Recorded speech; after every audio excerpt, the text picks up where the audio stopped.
Hola, mi gente, and welcome to Stays Crunchy and Milk. If you have questions or comments, queries, statements, or otherwise, we have multiple ways to be reached.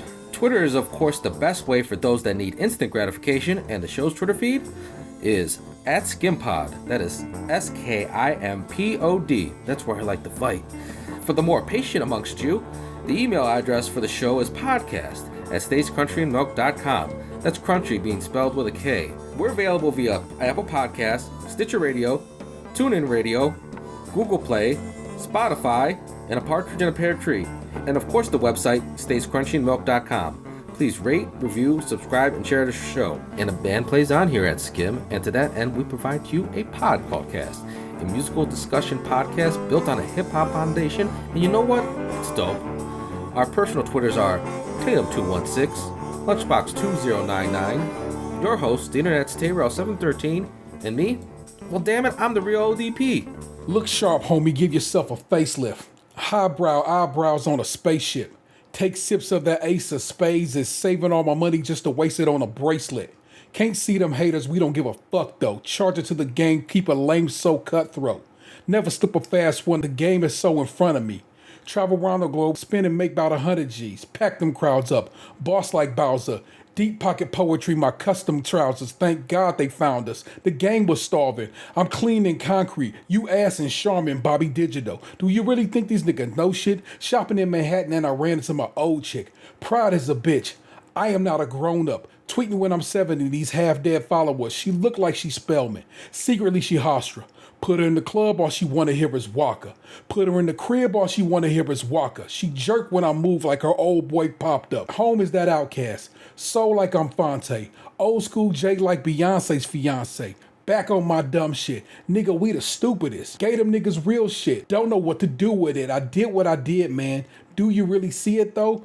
Be no hard and fast. Nigga sweet and low. American royalty. Family loyalty. We cream of the crop. Why the fuck would we stop? She had 2 sons. Both of them good grades. Both of them rap songs. Where did she go wrong? Nowhere, mama. We just go where the money at. Black Kennedy. Where the fuck you niggas at? Hello. And welcome to it. It's Stays Crunchy Milk, episode 399. And I don't have a pithy retort to say tonight. Because I didn't plan for it, and therefore I can put nothing down. But I am joined by my best friends. It's Tatum216. AITA the Prince. Slushbox2099. I showed up, and I'm reading about Kurt Cobain right now. Why? Kurt Cobain's? Kurt Cobain. And the homie, the real ODP, is back with us this week. I miss you guys. It's all to the good, all to the good. This week I actually am going to read news, unlike last week where I was just like, fuck that. It's not like the news got better. I just, you know what I'm saying. I think I'm in a... so bad last week you just said fuck that? Good point, The Gabe. combination of having lost an episode, having lost an episode, and just like being like, fuck it, let's just chop it. And so we just chopped it for most of that episode. Only thing we did format is Emma the Asshole. It was nice. But Well, I missed it. Were they assholes? we actually had a relatively strong, but not, angry, because that's not how we get down, disagreement about an asshole situation on that episode. Oh, I look forward to it. Yeah. Hearing it. I don't know if I really disagree. I know I'm just a perpetual half glass full type guy about shit, and I need to stop that. I need to be more negative. I mean, if you called that bitch an asshole, does that not count as negative? I call everybody an asshole if I'm not mistaken. Fair. All right, well. You'll never take over for Judge Judy with that attitude. I do not like Judge Judy at all. She's retired. Man, fuck her. I hope she everything the Chance the Rapper said about I hope you work at a Tuesday mornings when it's busy at Tuesday mornings every Tuesday morning. Forget her. What's that from? What song is that? It's from it's off of Acid Rap. No, that's not Big Body. It's Is that on Bronson? I thought that Action was on Bronson. I thought that was on Acid Rap because Bronson's on Acid Rap. No, that's Action Bronson. Why you wanna do? Oh, me like yes. that? But he don't say Tuesday morning. He say, "I hope you work at a Fridays when it's busy on the Fridays, and then never left you off on Fridays." But I put that. I think it was be on my Twitter. Like, I hope you work at a Tuesday mornings when it's busy on Tuesday mornings, and you never get off Tuesday mornings. Oh shit. All right, well, let's hit the old news trail running. This go round is I pulled the news this week. Ant was not. I think he's still been reading his book. He did not slip me. I sent you stuff last week, and I was like, well, he didn't use that before, so I didn't send you more. It's okay. But yeah, I'm still reading that book though. This one, as it turned out, ended up being Ohio news, even though I didn't realize it was Ohio news until I realized it was Ohio news. So this Ain't that always the case? Is that always the case? There we go. Organizer cuts off veteran's mic when he discusses role black people played in the origins of Memorial Day. This is from R.S. Foley over at The Hill. The audio was cut on a veteran's microphone at a Memorial Day event in Hudson, Ohio. Shortly after he began discussing the role of black people played in the holidays origins in an incident the local media report was no accident.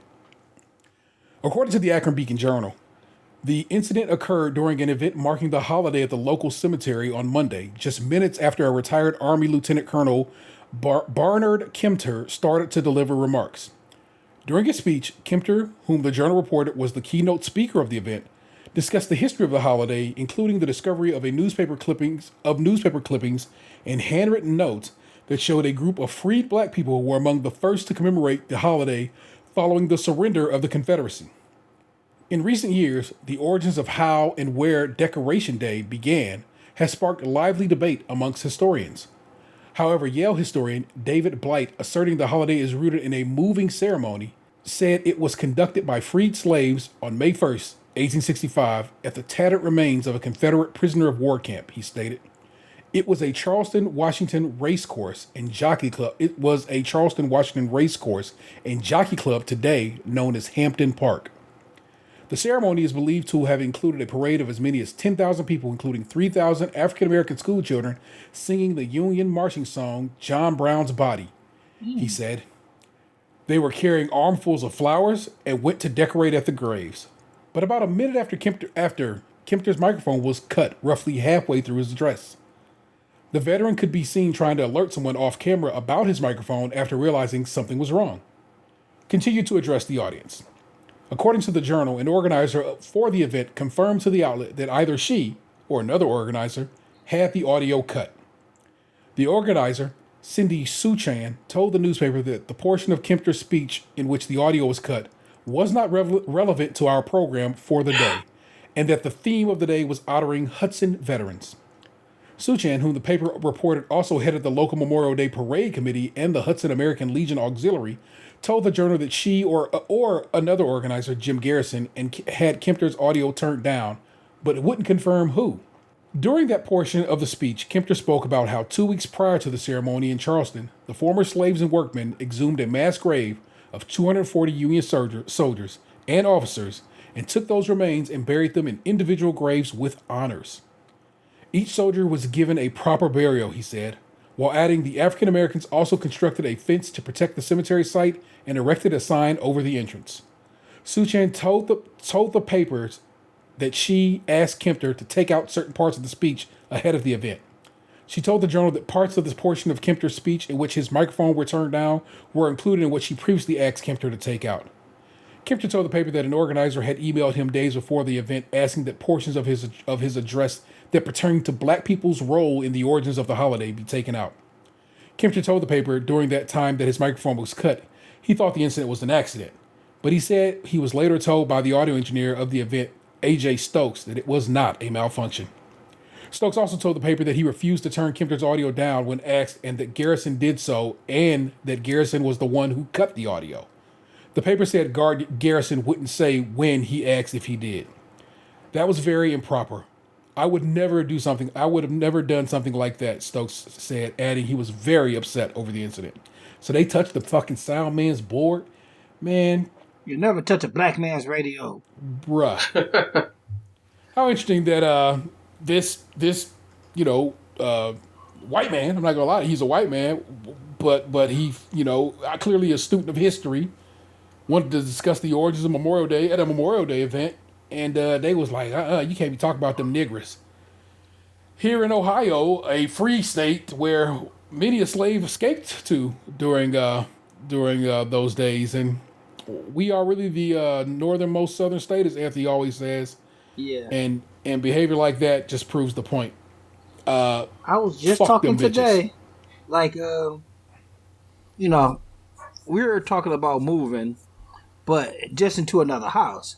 But I have been pushing that we should move to Arizona. By the time I get there, Yes, and she was like, some of the obvious things that are wrong with Arizona. I'm like, man, we live in northern Arizona right now. But hey, you ain't wrong. So I can't even disagree. Just pack the whole operation up. We all just go out west. I mean, I just kind of feel like, if not now, when? Yeah, I hear you. Lord, I hear you. Next up, this is from the good people over the Daily Beast. You'll see why we're reading this story as we get deeper into it. Hello, I'm a beast. This is from Scott Bixby, again over the Daily Beast. Christian billionaires are funding a push to kill the Equality Act.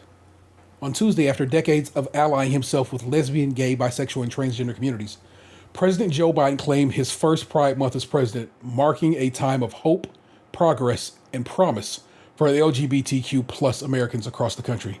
In the words of the White House, but on Capitol Hill, the president's biggest commitment to LGBTQ Americans continues to languish. A likely casualty of the Senate filibuster, renewed conservative hostility to transgender people, and a slow-motion, under-the-radar dark money campaign to kill a bill nearly half a century in the making. The Equality Act, which would make it illegal to discriminate against lesbian, gay, bisexual, and transgender people in most settings, is supported by more than two-thirds of Americans. It passed the House of Representatives in February with a bipartisan majority, and Biden has promised to sign the final bill. But instead of becoming law, more than 4 decades after it was first introduced, it's falling victim of what LGBTQ movement leaders call one of the most sophisticated dark money operations they have ever seen. The source of much of that money, according to a review on tax filing by Allied Nonprofit and some accidental public disclosures provided to the Daily Beast, is the National Christian Charitable Foundation, NCF, the nation's sixth largest charity and one of the biggest bankrollers of the organization currently on the front lines in the fight against the Equality Act. The NCF list of high-dollar donors includes some of the country's richest and most powerful families, among them Betsy DeVos, Eponymous Family Foundation, as well as the private foundations of the Anschutz oil dynasty, the late Republican mega donor Foster Friess, Hobby Lobby, and Dan Cathy, the billionaire owner of Chick-fil-A. The 6 days a week fast food chain, which promised to stop donating to anti-LGBT causes last year, Still doing it. didn't do it. The NCF functions as a donor-advised fund, which theoretically means that a donor allocates funds and then recommends where those funds are allocated. For tax reasons, those recommendations are not supported to be determinative, but often are. The whole point of the donor-advised fund structure is that the donor can't make the decision, that they can only suggest, one person who analyzed the tax disclosure said, but they certainly sell it to donors as, we do what you want with the money.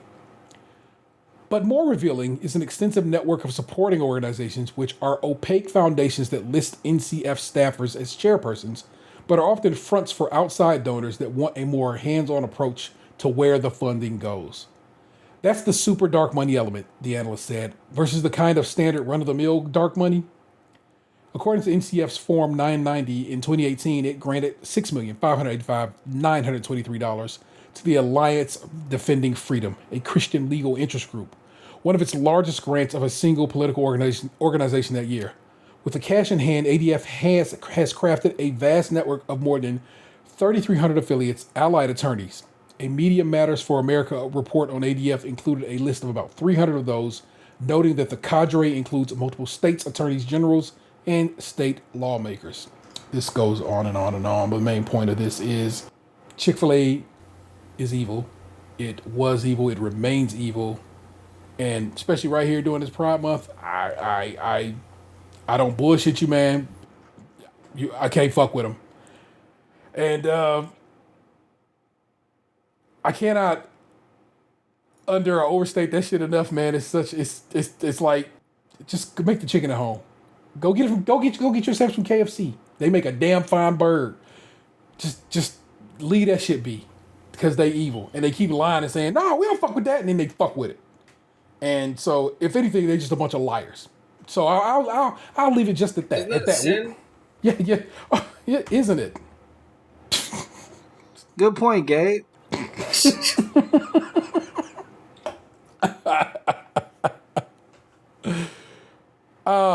Fuck Chick-fil-A. Make me afraid to talk. No, It's all good. I could hear you, Gabe, but that was a good point. Exactly. This last story, like I said, I kept them tight this week. Popped up as I don't know what I was doing. I think I was just getting the scores from yesterday, and I was like, "Oh, look at this!" And then, oddly enough, Vanessa sent me a similar story. Well, the story about this later in the day. I was like, "Hey, I just emailed this to myself." This is from the good people over ESPN. This is actually from the AP. So this is just a standard AP report, but ESPN is who posted Cleveland Indians narrowing vetting final list of new team names. All right. Cleveland, like expecting parents, the Cleveland Indians are now trying to settle on a name. It's proving to be a tedious testing process. The team said Thursday it now has a final list from an initial pool of nearly 1,200 entries. It is vetting the possible team names for legal purposes after months of research and discussion with fans. In December, the Indians said they were changing their name for the first time since 1915. The decision came during a national movement to remove and replace prejudicial names and symbols, and after a strong push from Native American groups who deemed the existing name racist. What was their name before 1915? The Spiders. Oh, okay. The team began meeting with groups of fans in February. Based on those discussions and feedback from the meetings with community leaders, local influencers, and staff members, the team concluded the new name needed to connect with the city, preserve the team's history, and unite the community. The initial list consists of 1,198 names. Oh, shit. It's not known how many names are being given final consideration for what will be what will be the club's new identity. Owner Paul Dolan told the AP in December the new name will not have any Native American themes or connotations. We've engaged our fans and communities on many aspects of our team name process, said Curtis Danberg, the team's vice president of communications and community impact. We felt it was important to share our research journey and what we've learned so far. The forthcoming name change has sparked a lively debate amongst Cleveland fans, some wanting the club to remain the Indians. Among the most popular names pushed by fans on social media are Spiders, Guardians, and Avengers. Have not heard the Avengers one. That's new to me. I have not. Dating to 1865, Cleveland's baseball team has previously been called the Spiders, Blues, and Forest Cities. Once the Indians have selected their final name choice, they'll draft options for logos, world marks, and other brand elements. The club will also work with Major League Baseball to ensure legal viabilities. The name change will complete a rebranding by the Indians, who removed their contentious Chief Wahoo logo from their game jerseys and caps several years ago. The team, however, continues to sell merchandise featuring the grinning, cartoonish mascot. I didn't know they were still selling them. I did not either, and I don't know, cartoonish mascot, racist caricature. You choose. Your choice. You know what I'm saying? You have that. You know what I'm saying? I'm a Block C man myself, have been for some years now, and that's what I rock with. So I got a Block C hat. Yeah. But my wife says it's still racist because it says Indians on the back. What am I to do with that information? Speaking of racist caricatures, I saw a TikTok yesterday of Mickey Mouse doing blackface. Yeah. Is it new or old? It was old, like way old. Like there's this guy who has like a Mickey puppet, and he does like a voice impersonation of it, like the weird shit on TikTok. And like he pulled up an old Mickey Mouse clip of like Mickey getting dressed up with like nappy hair and all kinds of shit. And then he takes a cigar and lights it so that it like blows up in his face and then covers his face in like soot or whatever. Yeah, but that was the standard move on all cartoons. Bugs Bunny did that. Elmer Fudd did that. Everybody did that shit. Yeah. Mickey Mouse is like, if you look at his history, has always been blackface because it was invented from an oil spot. Like Mickey, that's the way legend has it that Walt Disney was like drawn on the back of his garage or some shit like that, and he created the face from an oil spot. So it's always been like that, and like especially in the earlier days, it was like, it was like a coonish face always. Did you guys see this thing about these shoes that Vanessa Bryant had been working on with Nike? Oh yeah. That didn't get finished, but somehow someone has a pair of them. They got leaked out. Yeah, it was supposedly an accident, and it wasn't here. It was overseas, and like the guy had bought like 6 pairs of them or something like that, and it was supposed to be the Pronto Kobe 6s or something like that, and instead of getting those, he got those shoes, and that's not uncommon. Not too long ago, I mean, I know this. It was like a while ago. It was these Jordans called the Jordan 1 Band, and originally, like Jordan got fined for wearing these shoes, and when they came back out, like they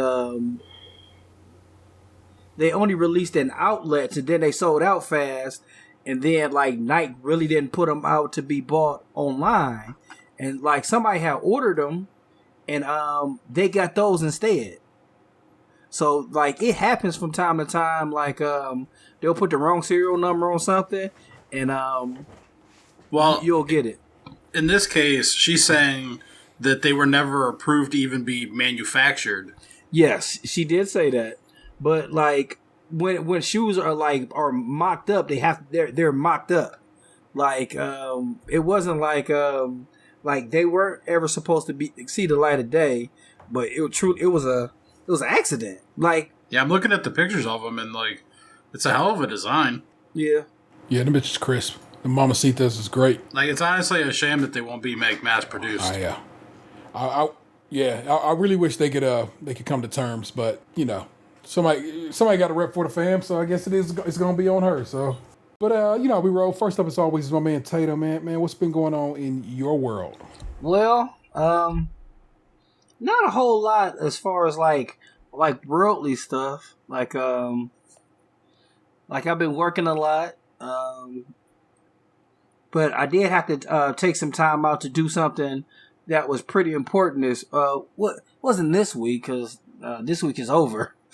But last week, my youngest son is about to turn 4, and so that means he's going to start going to school pretty soon. And I had to take him to go take a test to get into preschool. And right before, I kind of told a lie to get him in to take the test. So like I sent an email to Anthony's old teacher, like, hey, Emery's turning 4 pretty soon. Are you guys going to have any spots left for preschool? She was like, the first thing she said was, we don't have any spots left.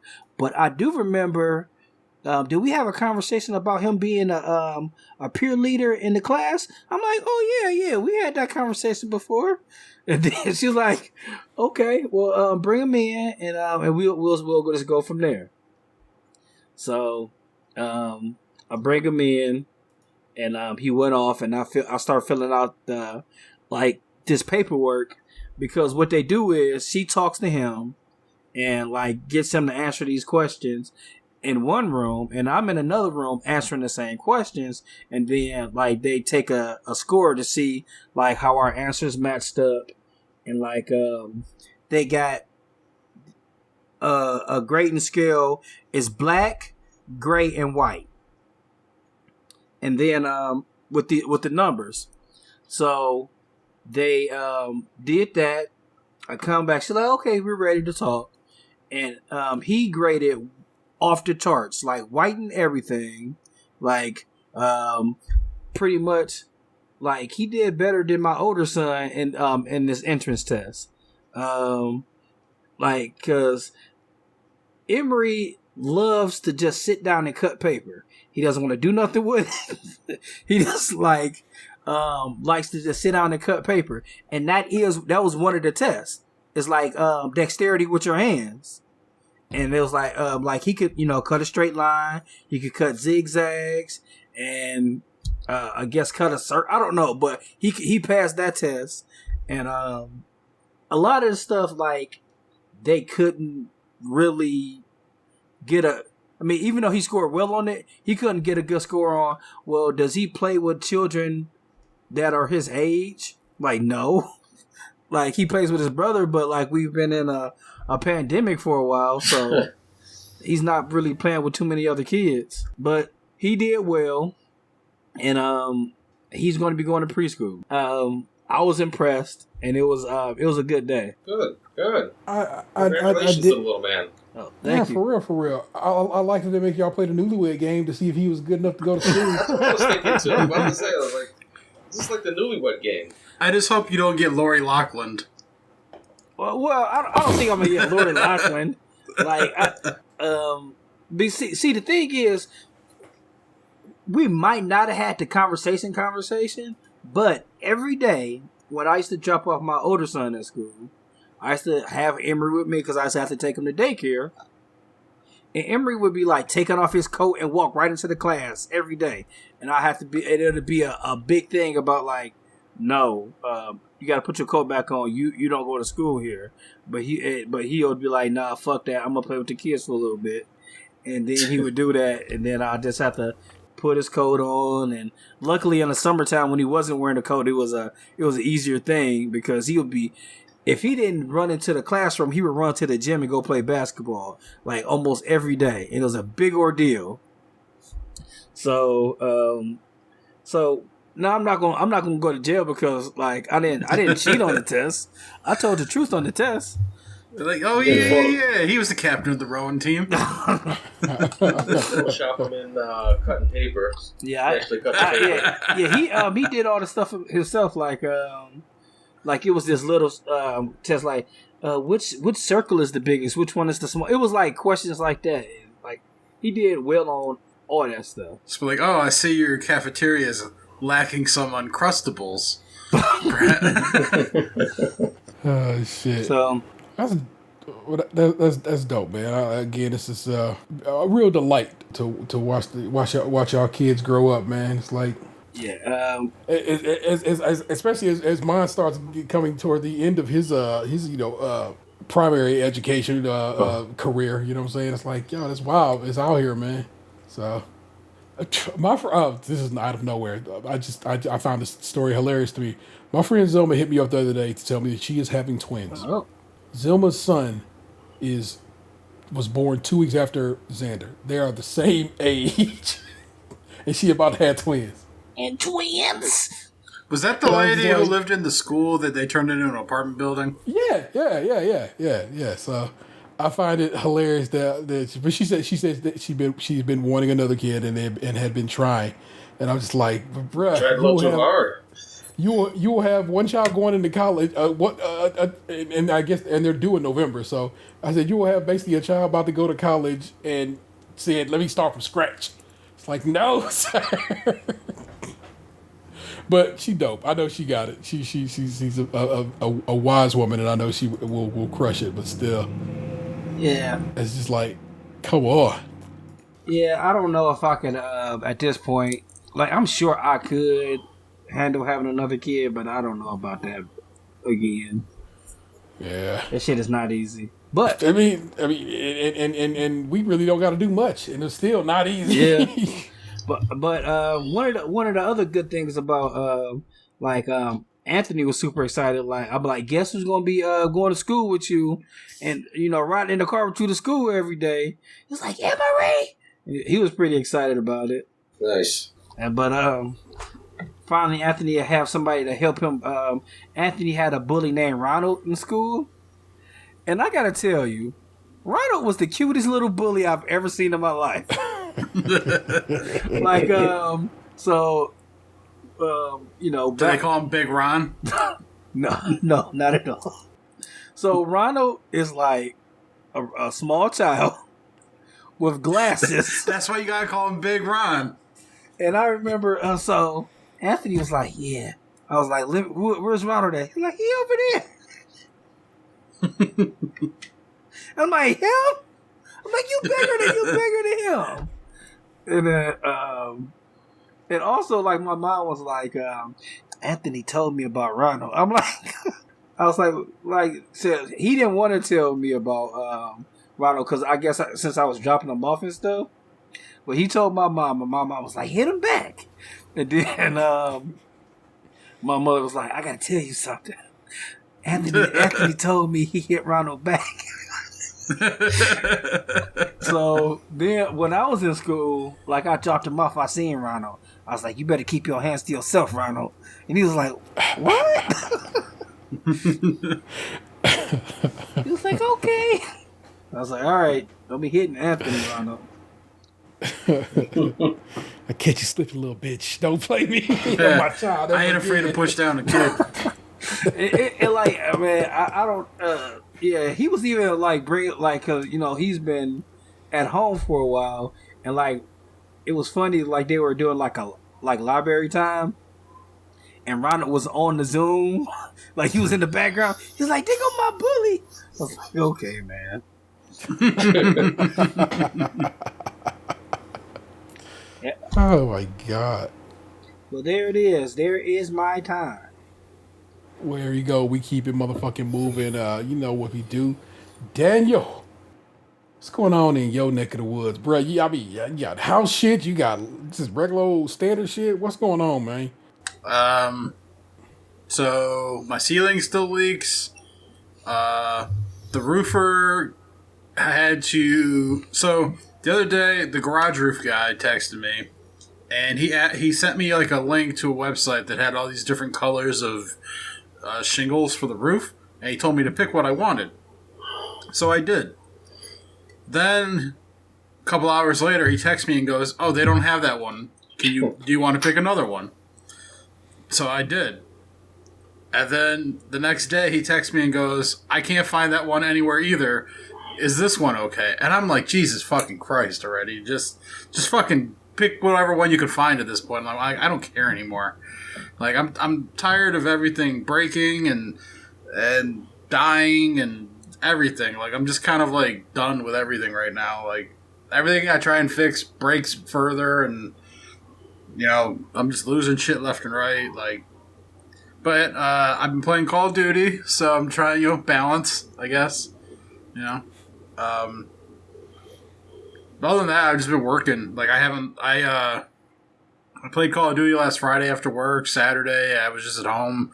Sunday, I finally did leave the house and went and watched a pay-per-view at a buddy's house with a bunch of people. Then Monday, I was just at home playing Call of Duty. And every day this week, I've worked. And then I've gotten off work and I've went and played Call of Duty for about 5-6 hours. And then I stay up until about 2 o'clock in the morning. And then I sleep until about 8, and I get up and I do it all again the next day, and that's what my life has been. I know that's very what's the way to say it?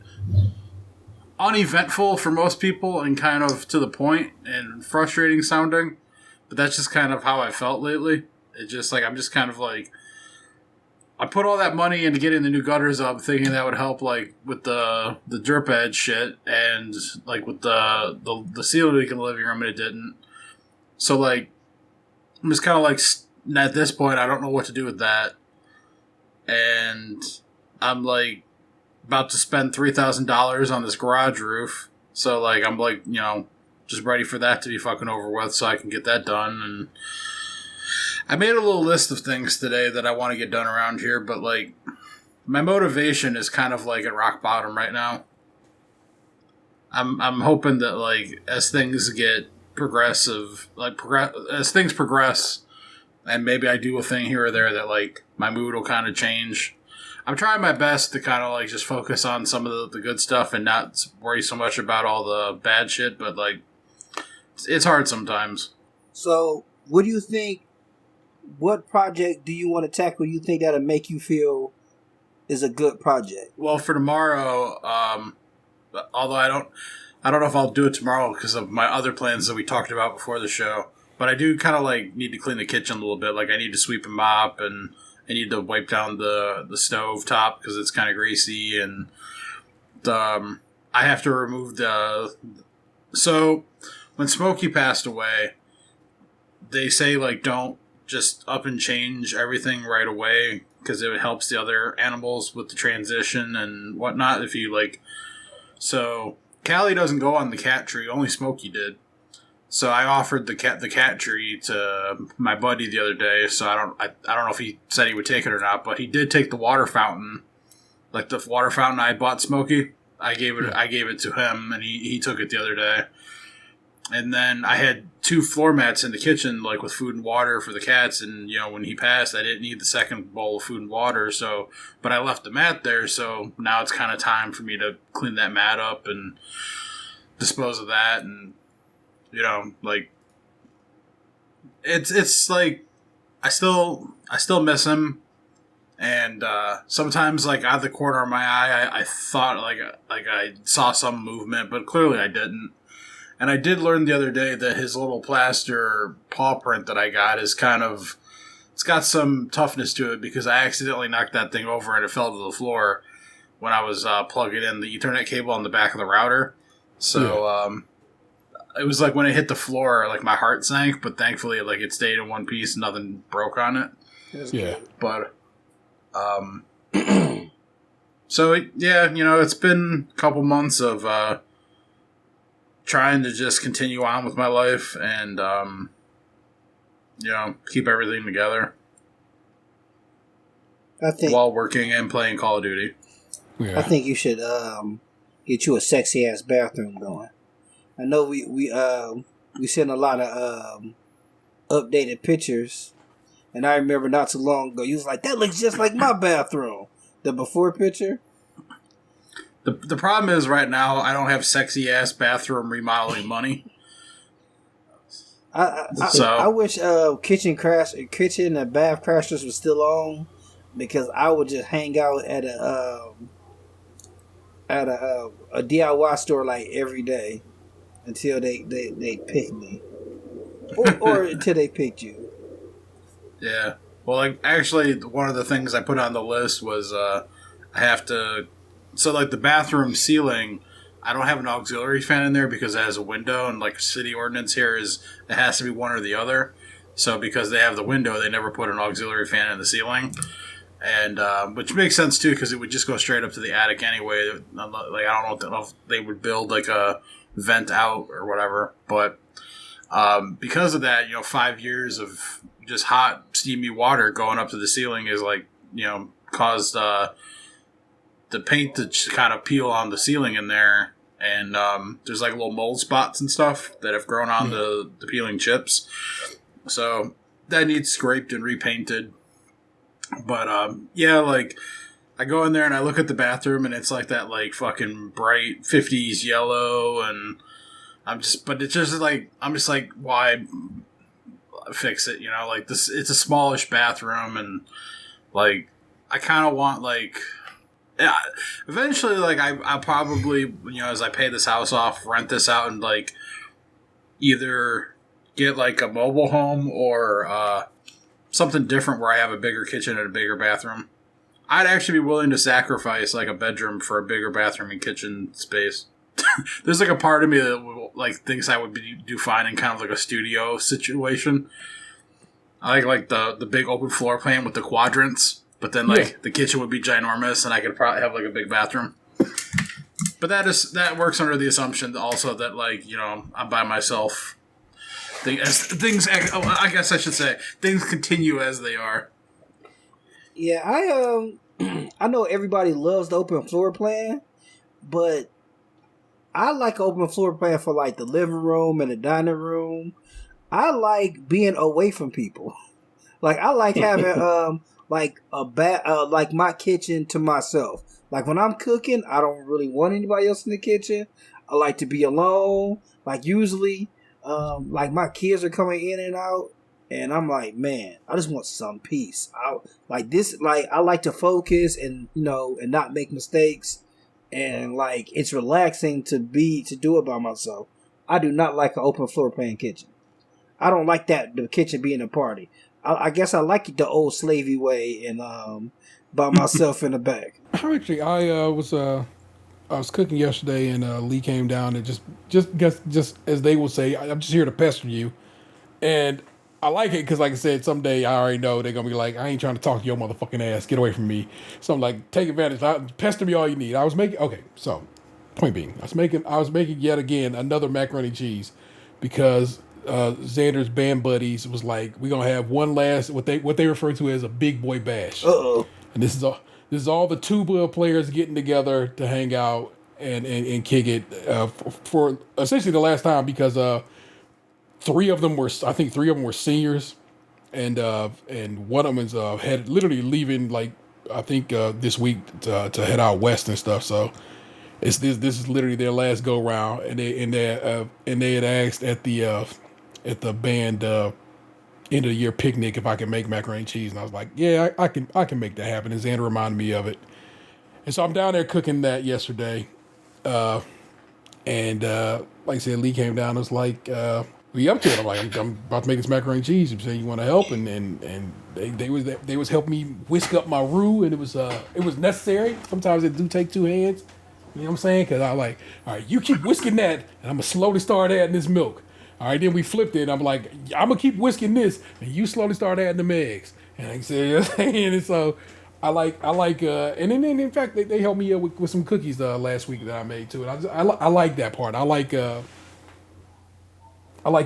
them learning because they're like, because they asked, hey, do you ever make this macaroni and cheese the same? And I go, not really. Every time, every one of these is going to be unique in some way, shape, or form. I'm going to use more butter in one way, or I'm going to use some cream or whatever. I'm going to use different cheeses or whatever. It's always going to be its own unique thing. But I go, the general process is I'll make a roux, I'll make a bechamel, and then I cheese the shit out of that up, and then you mix your noodles into that. And I used a cavatappi, that noodle Solo used on that video she posted last week before. I was like, that is a perfect noodle for macaroni and cheese. Yeah, I think I'll never use elbows again. It is a good noodle. When you gave me the morning macaroni and cheese, as we refer to it going forward. Yeah, the one day I actually put bacon in it. Yeah, and that was really good. The one thing I found it needed salt to kind of like bring it to the next level. But yeah, it was really good. I ate that shit for like an entire week. Like it was many meals was just a bowl of macaroni and cheese. Oh yeah, that was easily a week's worth of macaroni and cheese for a solo venture. I think it lasted me 8 days. Yeah. And I even shared it the one night. Like my buddy came over and he cut my grass, and like I was making steaks. Like I had thought out 2 steaks with the intention of cooking them, eating one for the dinner the one night, and then eating one the next day. But he just randomly showed up that day and was like, "Hey, I'm gonna cut your grass." So I was like, "All right, well, I guess I gotta feed him now." So I cooked both steaks, and I cooked up some Brussels sprouts with it, and then I took some of the macaroni and cheese and I gave it to him, and he enjoyed it. Do you still get the box of steaks? Yeah, and actually, I just got one yesterday. Yeah, if anyone wants to hook up on a butcher box code, you get $30 off, and I get $30. Holla at your boy. So indeed, I might. Yeah, I always end up sending my mama some meat, so whatever. Yeah, I was about to say we can talk after the podcast, unless you want to throw your code out there and get multiple $30 off, probably by our other 2 listeners. I'd have to look it up. I don't know if it's like something simple or if it's like some sort of wonky, like multi-digit thing. I like multi-digits. Bang. Bang, bang into your heart. Well, I mean, hey, there you go. Blessings upon my man Box's house. If you are of that ilk and of the praying type, you know what I'm saying, that this leaky roof situation can be addressed. And you got a crawl space or you got an actual attic? I have an unfinished attic. It's kind of like a crawl space. I can't go up there. That's the problem Okay. with the whole leaking roof thing is like I'm at the mercy of everybody else because I can't go in the attic to look at it myself. Okay. Also, I'm afraid of heights, so I can't go on the roof. I would definitely never. I would definitely send you into the attic before I sent you to the roof because Yeah. it's in the house. If I had like a finished attic that I could go up into and shit, I would have like gone up there during a rainstorm and Just watched to seen see it. what the fuck happened. Yeah. Right. But I can't do that because it's unfinished and like I'm too big and not agile enough to go up there and walk on rafter boards and shit. So here's what we got to do. We got to get one of these little tiny fucks we know because we know enough of them to go in the attic, while you stand outside with the hose and hit the house in that general area, and we can see if we can source where the water is at. That's a 3-man. That's a 3-man operation, though. You need Sure. you need somebody in the attic. You need somebody doing the water, and then you need somebody in the house. Yeah. So. Well, not really good. Well, yeah, you still need somebody in the house. But I remember, like, we got our roof redone, and like in between the house, and we have an attached garage. Like somehow, like they reshingled everything, and the flashing they didn't put it back properly. Like everything else is covered, and when it rained, it fucked up the garage. And then it was such like a minute area that was wrong, and the dude, like, they had to bring in this big ass thing to take all the moisture out of the air in the garage and in the house, and man. So like it was pouring rain last Friday while I was working, and like the rainwater really came in through the attic that day. Like I have the Tupperware container on the floor, so like I never actually moved it because like I didn't know if the problem was fixed and whatnot, and I wasn't going to chance putting the couch back. So I left it there, and I was sitting here working, and the water started dripping through. It was drizzling on and off all day today, and like I didn't notice anything come through today. So it's like it's got to be like a hard rain for it to make its way through, or at least to be noticeable. So like it would have to be like a water hose up there, just getting sprayed and like figuring out where like it's coming through. Because like a tiny trickle ain't gonna do it. Yeah, for sure. So Do you think my boys would be of use? Maybe I can put them in the attic. No, you probably Do you need think dog. I could trust them to not go through the ceiling? I don't know. They might try to see what would happen if they jump on that part. Yeah, good They point, broke a Gabe. lamp today. One of the boys broke a lamp today, just fucking with it. Like, snapped it at the bottom. It's one of those That mean they was twisting floor that lamps. shit. Yeah, he's just messing with it, and he broke it, and he says, it's not broken. It's like, it's clearly broken. It's like, yeah, I was messing with it, but I didn't break it. Was his response. If you need some replacement lamps, I have a bunch of extras in the basement that I don't need. this is the bottom of a glass that just completely separated from the glass today. Just ice and cold water. It wasn't a hot glass or nothing like that there. It utterly just separated from it. It is clearly the heaviest and hardest point on that cup. I think I'm just keeping this as a paperweight. It looks nice. It's not sharp. Although I might have the kid run over with a Dremel just to make sure. Lay down. But that was very upsetting. That was upsetting. To say the least. I'm always cautious when I wash glasses in the sink because it's like the tiniest little fucking thing will just shatter them right in your hand. Wow. And I'm saying, I say those are my good glasses. Like those are my expensive glasses, and I'm super salty. I have actually I don't think I have any of the Walmart glasses I bought left. They all have just gone with it. These are my fucking Bed Bath & Beyond glasses, and the fact that 2 of them have now broken is very upsetting. How long have you had them? Since Building Boxes Bar, so January last year. Oh, they might be too thick. They had. There's no they were for little There's Debbie no the such Big thing Deborah. as too thick. Just thick enough, baby. Just thick enough. My kids are rough with our dishes and silverware. I don't know if this is an interesting conversation, but whatever. And they just slam them down in the sink like fucking Shaq dunking on fools. Because I want to play big like that. Do you guys like have like the Corningware type dishes and stuff too? Because like, I mean, I don't have that stuff now, but like growing up, like every house I was at, like grandparents, parents, like they all had that like that Corningware. I don't know what the material with the beige lid. Corningware. There's always white, and it has some sort of like a blue flower on it or whatever? some sort of pattern around the rim. It was like, I mean, the ones I remember my parents having were like this brown wheat looking pattern going around the rim. I remember that from. No, yeah, that is a very grandparents have that kind of shit. Yeah, it's like it was like that and Pyrex ware. Yep. Those were the hot kitchen items. Yeah, Pyrex is always a good thing to have around, but. I got a Pyrex measuring glass. Well, I'm cooking. Yeah. But I don't have a lot of what I actually need some new pots and pans. The set I got from IKEA's time has kind of come short, so that might be actually something I come home with from IKEA this weekend. Oh, that's this weekend? I thought it was last weekend. No, that's Saturday coming up. So Xander still don't want to go. He going. I know he's going. I'm just saying, he still don't want to go. Yeah, I actually rented a truck because I'm at least, if nothing, I'm coming home with at least a set of calics for Lee's room. They've asked for their birthday for their room to get a refresh. A set of what? Calics. What is that? Put it in the chat. That. Oh, okay, like a little mini bookshelf. Okay. Nothing mini about it. That bad boy's a beast. If you got a Calics, you know what you're doing. When I say mini, I mean like short, not like, you know. Oh, yeah. And actually, you've been to IKEA with me. You know what the deal is. That actually can go the other way, and you can make it a tall boy if you wanted to.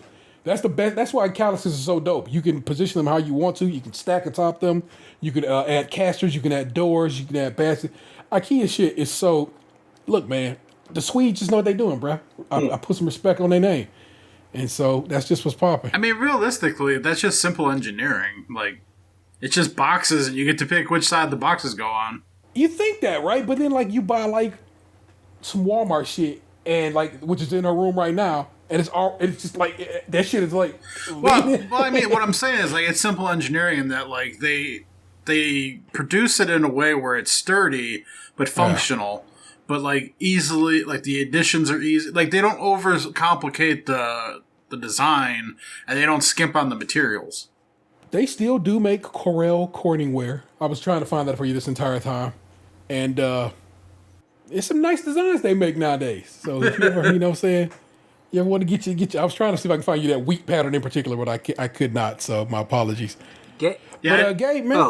I remember the plates being like real like thin, you know. But they get dropped because remember that was part of their commercials. They showed them hoes falling on the floor, and like these bitches is beasts. You can have them. Throw them at your kids' head. Accepted. So, Gabe, what do your kids eat off of? Just regular plates? We got metal plates, but they're very small, and we got plastic bowls. We're trying to get away from plastic, though. My wife bought this like that's right. New fucking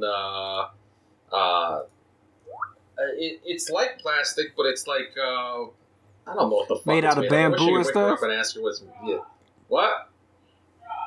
It's made out of wheat straw. She's still awake. Have you heard of that they're making stuff out of avocado pits? That shit's got to be tough. Those avocado pits are solid. You're right, Gabe. I wanted to watch the rest of that video that you shared on that, but like I didn't feel like going to their website because they definitely try to rope a dope you where like they get you in, and then like they're like, oh, if you want to continue to learn about this topic that we've now made you interested in, go to our website. And I was just like, no, sir. Yeah, how dare you? Like I love trailers, like stuff like that, where I'm like, I know I'm good. I don't need to watch that whole video. That part of the video is fine. 33 seconds is all I need. Thank you. Well, Gabriel, we slide over to you, pimpin'. What's been going on with you in these last couple of weeks? Oh shit, man. That sounded so sincere. Jesus. Well, I've just been keeping busy, fixing up the house. We did select an RV finally, and we're going to go pick it up this coming Saturday. Oh, that's amazing. Yeah, we had to jump on it because, RV prices are going up. It's a very popular time for RVs. I guess we didn't have a very original idea to live on the road for a year. A lot of people are doing it. And so as goes demand, goes prices. And so there's probably also like a manufacturing shortage. Like I just assume that with everything. Oh, yeah, there is too. Yeah, COVID has really taken its toll on this on the manufacturing sector because motherfuckers be working in factories, getting everybody sick and dying.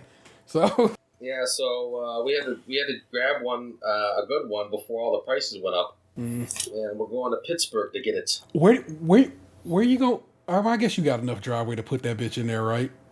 Yeah, we do. Yeah, that's fine. I mean, where else? I can't put it on the street. Oh goodness! So I'm gonna put it in the driveway. But we're not ready to hit the road yet. But we'll have the RV. Yeah, good. We're gonna walk through it, and they're gonna show us some shit. Then we gotta tow it all the way 3 hours from Pittsburgh.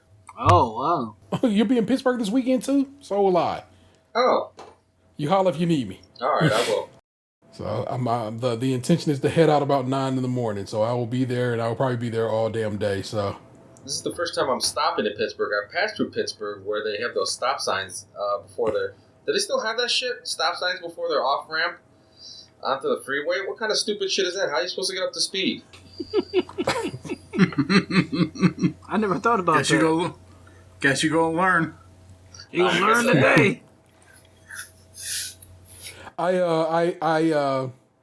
know I'm supposed to. Maybe I'm just supposed to. I'm gonna go. I'm supposed to hate their football team. I doubt I'm supposed to hate the city itself. I enjoy Pittsburgh. Lovely place to visit. I would not want to live there, oddly enough, but lovely visiting spot. And I'm excited to take the kids there and go do the incline and go do the scenic spot and so forth and do some visiting around town. It's gonna be nice, man. A steel city like our own. It's not though. It is actually it's very much more, we see, whereas we are kind of like the start of the Midwest. You know what I'm saying? I feel like Pittsburgh. I feel like is the end of the East Coast, and their design structure, everything about them is very East Coast. Is how they're laid out, and so I'm very If you go through any East Coast city, Pittsburgh has that vibe.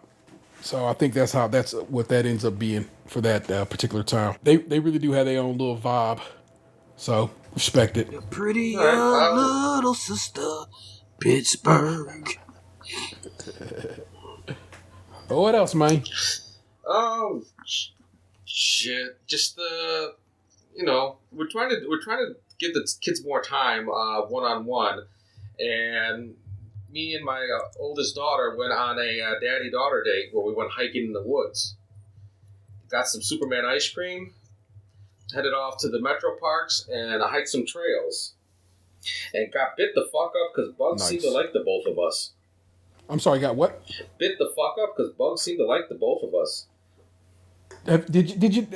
Last time we were somewhere the other day, and I was like, we forgot to do. At that damn band picnic, I was like, we didn't hit the body with the off, which is something I'm out of going outdoors shape. I'm sorry. Yeah, I guess we are. I got to get used to. I got to get back to like, okay, you know what? You got to spray for, what I'm saying, ticks and everything, and mosquitoes and all the other insect and arachnid life that'll try to take a bite out your ass.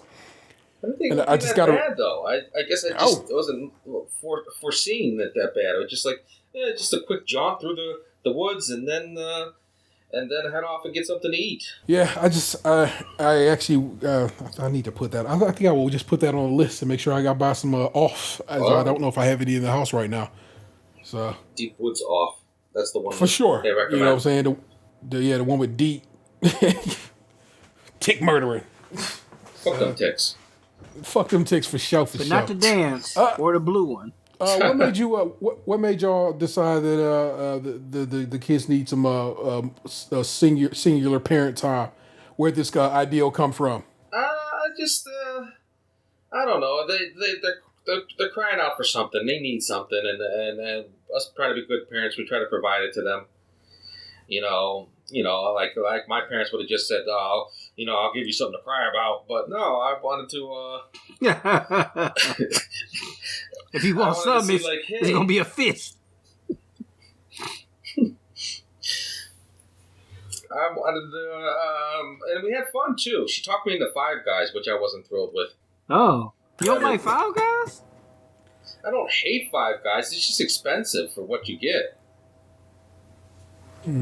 Yeah, bargain is a good thing. Yeah, like she made me drive out to North Olmsted to go to Five Guys, and North Olmsted also has a better burger place called Brown Bag Burgers. I don't know if it's local. Must be local because I don't hear about it anywhere else. And she didn't want to go there. She didn't like their grilled cheese sandwiches. That's the only one I've ever actually seen. Is there a Brown Bag somewhere on the east side? It was. It closed. Oh, it didn't make it. Nope. Sometimes expansion lessens the quality of the place anyway. Yeah, it's this a place called Burger I Am, and is one. Well, there. I guess there's one near you, and there's one like on Euclid by the Mocha and stuff, and then there's one in Mentor. So we went to the one in Mentor. Those turkey burgers were delicious. But they closed early in the pandemic. So then I went to the one by the Mocha and the college and the hospital and stuff. That turkey burger was tough as a fucking like a Popeye's biscuit. It was just I was like, man, I hate when you go to like different places and get different quality. Like there had to be like a different owner. Would you recommend Burger I Am or? I would recommend it, but recommend like half-hearted. Like shit. What's up? No, There appear to be 2 Brown Bag Burgers. That's it, and one in North Olmsted, one in Lorraine, and but they do have a huge part of their website says fresh opportunities await if you want a franchise, and you can request information. In this economy, I have to pay my workers $15 an hour. You should. I was watching a documentary, and it was a serial killer from Lorraine. It was pretty. Really? Yeah. What was this white man's name? Strangely enough, he was not white. He was black. Oh.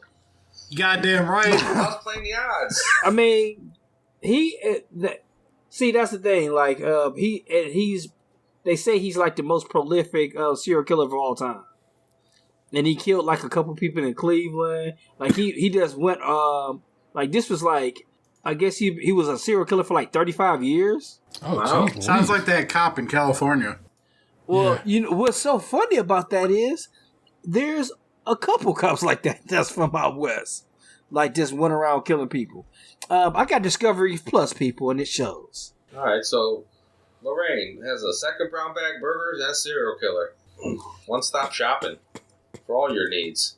We're unsure at this time if the two are related. You probably stop there, get something to eat. No, he's been in jail for a long time. Hungry work. Yeah, he's like I don't know if he's dead, but he was like, he's been in jail for a while. Like DNA finally caught up with him. Well, so I mean, so he's a serial killer that was serial killing, but never got for it. God damn, it's a lot of serial killers. Is that you think that's a particularly American problem, or is that something that happens in other parts of the world? And we just never hear about it because, you know. Well, they had Jack the Ripper in England, but that was a bit ago. Could you imagine what it would have been like, though, to be like a serial killer before scientific advancement, where they could just be like, oh, yeah, that's their blood on your pants, or that's your semen near the body. Like, when it was just like, it wasn't me. I just came like, right there, that's all. Yeah. See, back in the day, it probably was proven. Yeah.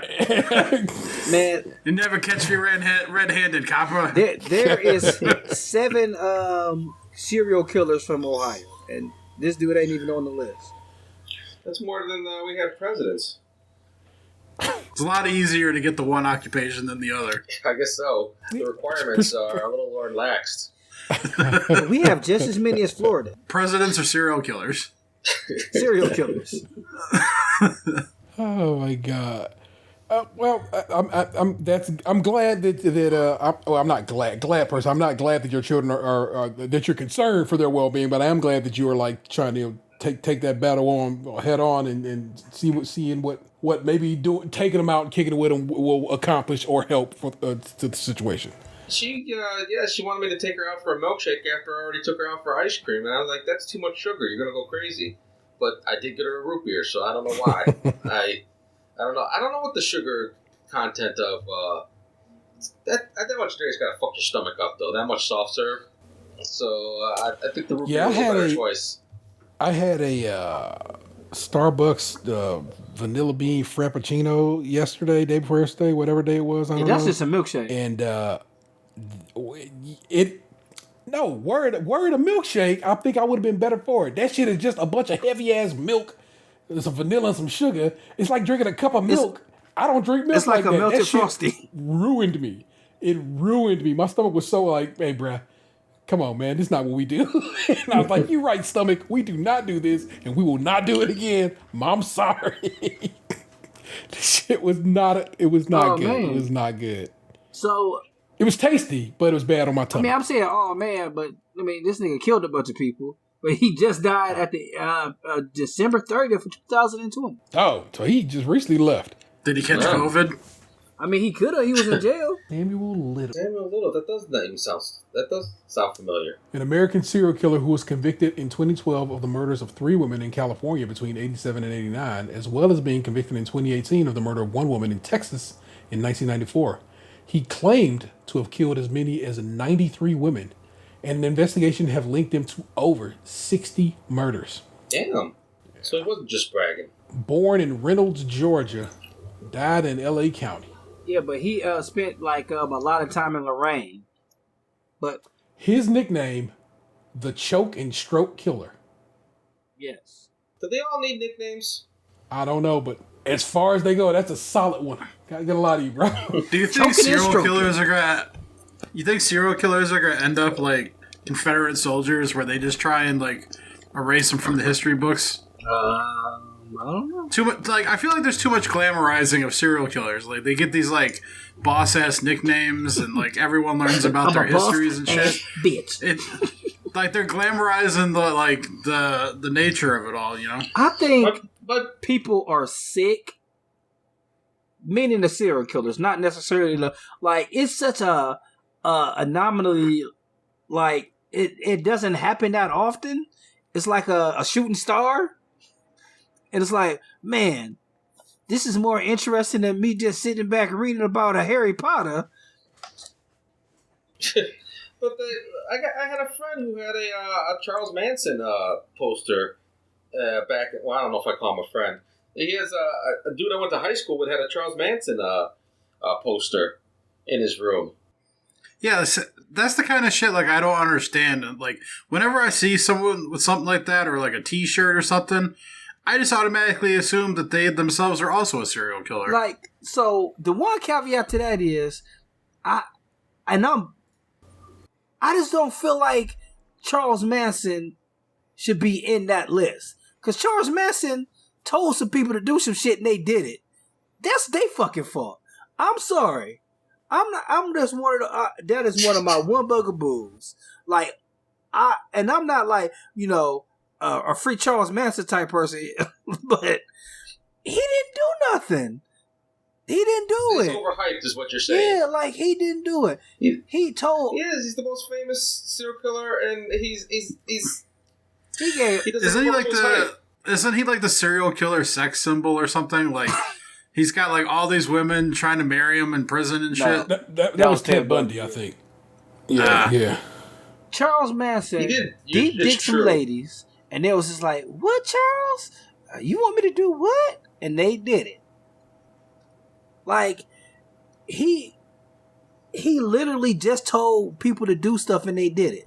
Like, I'm not saying that shouldn't be a crime. I'm not saying he is not guilty, but he didn't kill anyone. You afraid if they let him out, though? Would he talk some more people into killing?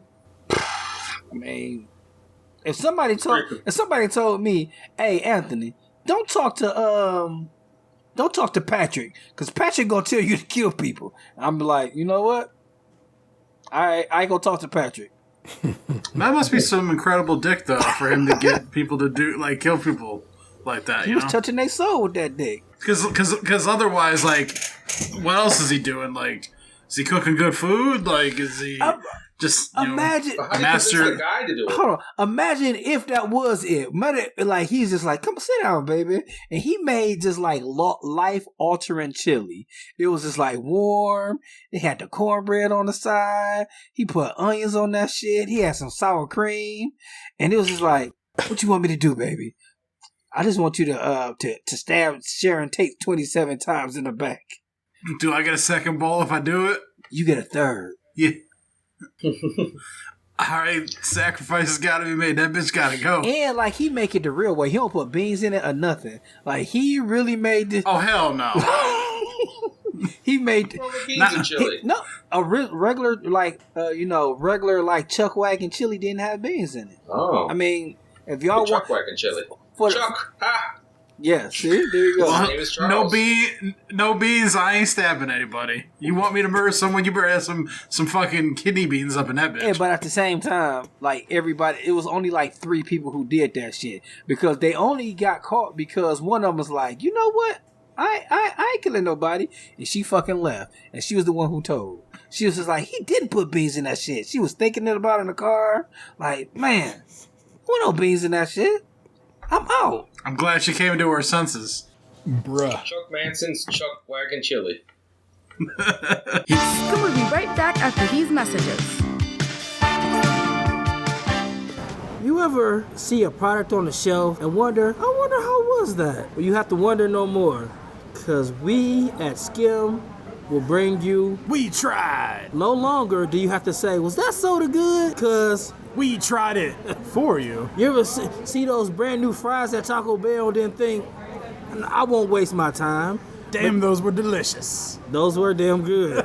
What about that naked chicken chalupa, the new spicier edition? We tried it. How was it? It was pretty good. I was curious, and I haven't had it. I enjoyed it. If you're looking for some entertainment, The way that only we can provide, who else out there do you know that can compare Oreos to bad sex? No one, that's who. nobody's. Like Keith Sweat, nobody, baby. Who can review you like me? Nobody. Who can tell you what we eat? Nobody. You can find that on our newly established Patreon. You go to Patreon / Stays Crunchy and Milk. And that's Crunchy with a K. Make sure you throw a .com in there so you don't get lost in the neighborhood. Now back to Skip.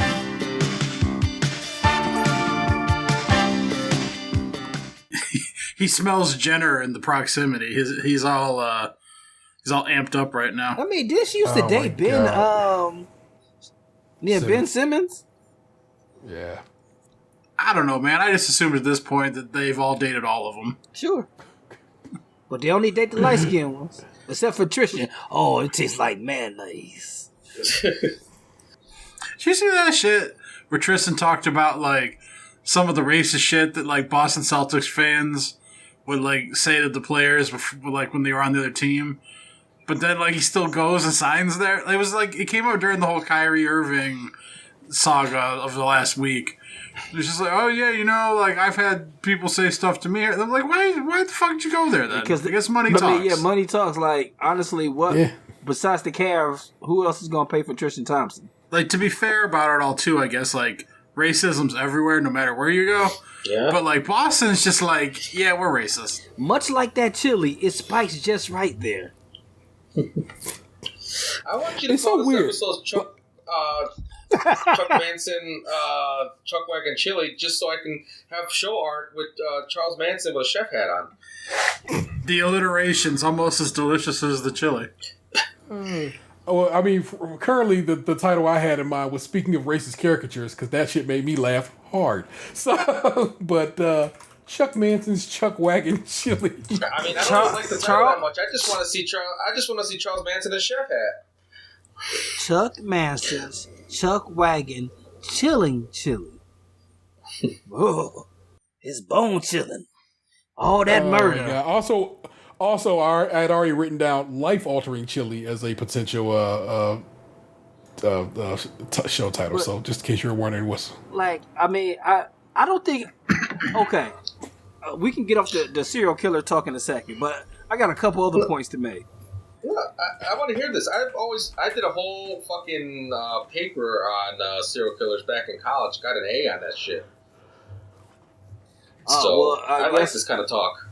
Well, so the ones that bothered me the most is not Ted Bundy. You know, Ted Bundy was a fucking genius. Like, he was smart, but like DNA. Well, no, it wasn't even DNA. But anywho. God, what's the name of that dude? John Wayne Gacy. Yes. Yeah. Now, little clowns for everybody. Not real. Fuck the clowns part. The fact that, like, when he was in jail selling paintings and shit, that burnt my britches. Like, why is they letting him do this shit? Like, taking advantage of. Oh yeah. He killed people. He killed 30 young men and put them all under his house. So, yeah, baby, go ahead and make clown pictures and sell them to people. Who's buying that shit? Boston Strangler. Not to get into it. We got a whole talk about, like, serial killer products, but, like, the Boston Strangler was thinking of coming out with a line of chokers. Now, I'm not fucking around here. This is a thing. And he was he wanted to sell chokers, and he thought people would buy them and everything, and it pissed off the other prisoners, so they fucking killed him. Wow. Like, and then Richard Ramirez, the Night Stalker. He, like, after, like, he stopped being super, because he, like, part of what was messed up with him, he was on drugs, and, like, once he got some of his healthy weight back, and, like, I guess got some of those new teeth they give you in prison, like, women was in love with him. I mean, that's another great nickname, man. The Night Stalker. Yeah. It was like I was listening to My Mama Told Me, and they were saying, like, one thing you learn from watching all these murder documentaries is that cops are terrible at their job. Correct. And I mean, I can go into, like, a million theories about, like, how David Berkowitz didn't do all those killings by himself, and then because, like, the person's dog that he killed was his name was actually Sam, like, it was actually the son of Sam, and, like, when David Berkowitz got arrested, he ran off and then got murdered in another town, and he was actually the son of Sam. But I digress. Enough murder talk. Fair enough. Unless y'all write in and call, like, yeah, we want to hear more about murder, Anthony. You're like a walking encyclopedia for this, for all the forensic files you watched. I would never. First of all, I would never commit a murder. Second, I would never get caught for committing a murder that I committed. Because I swear, man, I don't spit out gum nowhere no more. Like, it's a bunch of little stuff I don't do. Like, it was all right. This last one, I swear. Patrice O'Neal is the reason. I don't want to. I want you to say what you got to say, but I just wanted to get the thought out. Patrice O'Neal's joke about, like, the Pepsi Cola rapist or whatever, that's what got me not wanting to live. And I'm so glad you said this, because this is exactly what happened. This dude committed, I guess, what would be classified as the perfect murder, except for one thing. So he, murdered this woman, cleaned her apartment. Like, nobody was looking for her. So he cleaned the apartment perfectly, and they didn't find her. But one thing they found was a can of Red Bull, and so they found her body. Then they found, like, a can of Red Bull and, like, some plastic gloves and a separate like, he came back and dropped off trash. Like, he went back into the apartment, cleaned up, and then they got his DNA off a Red Bull can. Like, he wasn't in the system. He had never committed no other crime. If it wasn't for that one damn Red Bull can, he'd have been in the clear. Yeah, but he needed the energy to clean up the apartment. He was tired. He's like, oh Yeah, man, he somebody needed now. the I gotta energy. clean. How am I gonna get through this? Red Bull gives you wings. My advice to anybody who want to get an extra boost of energy after they murder somebody, you can just do some coke. There's no cleanup behind it. You just do the line and then you're done. Yeah, but what if they don't want to get in trouble for doing drugs? Then you put it in your butt, you boof it. You think that's going to be part of the Dexter miniseries coming? Like, they're going to finally catch him because they like find a Red Bull can on a murder scene or something? It's probably going to be something like, I don't know, like his son or something becomes a serial killer and then kills him. It's not a bad idea. And then it's Dexter. But he kills him with a Red Bull can in his butt while eating chili with no beans. Oh my gosh. Chuck wagon chili. Alrighty. Well, there you go. Everybody has had a chance at the mic, which means we push forth and we push forward, and that means we head on down to the Reddit meme streets and see what they can do for us. In a segment that gets a lot of love, and then I was listening to John Hodgman today on his podcast, the Judge John Hodgman podcast, and he mentioned Am I the Asshole? And I was like, don't be putting my shit out in the streets, bro. That's my thing. Don't do that. So, each week, I go to Reddit, I pull some Am I the Assholes, I share them with these fellas, they say yay or nay, and we ride out like that. That's how this goes. It's a relatively simple process, and if you've been down for the get down, you know this. This week's selection includes, only got a few this week. Am I the asshole for shutting my sister out after she told my mom something I admitted to her in confidence? For the record, these people are children. They're 15 and 16 years old, which is why I found that to be interesting. That's the reason I'm not interested. Whereas I think it's very interesting, but whatever. Am I the asshole for yelling at my neighbor after she saw me braless on my private porch? Whoa. I like them titties. Did he compliment her? Am I the asshole for snapping at my fiance because she left our daughter alone with her alcoholic mom? Am I the last one that I pulled new, and I still got the ones in the folder if need be. Am I the asshole for asking that conditions be met before we increase stepkids' visitation time this summer? Yeah, that seems like... You looked offended as fuck when I read that, bro. Jeez Louise. And yeah, that bothered me too when I read that. I didn't when I read that title, I was like, I don't like that at all. That's some evil stepmother shit. Okay. Tell me if I'm wrong here. But maybe we can, before we reread it, prejudge an asshole and then see if we're right about the asshole. This is always a living document. It can always be changed. And so if you would think you want to add that to this thing, let's go. So this is us basically gambling on who's the asshole here in these situations. Which one? We still got to pick two. And man, we got to call them assholes. Okay. I since you said the first one was interesting, I want to see why you thought it was interesting. So the first and the last one. Fair enough. All right. Let's build. All right, now I'm going to read those titles again, and we're going to decide right now, before reading it, if they're assholes. Okay? Am I the asshole for shutting my sister out after she told our mom something I admitted to her in confidence? No. Who all said no? I'm saying no. I'm saying no as well. What you saying, T? I don't know, but fuck it. I'm going to say yeah. Yeah, I was just about to say yeah, too, because all y'all said no. So I'm going to say yeah. And the other one, am I the asshole for asking that conditions be met before we increase stepkids' visitation time this summer? Asshole. Yeah, I'm going to say asshole, but the way you phrase it, you sound like an asshole. I agree. I'm going to say no.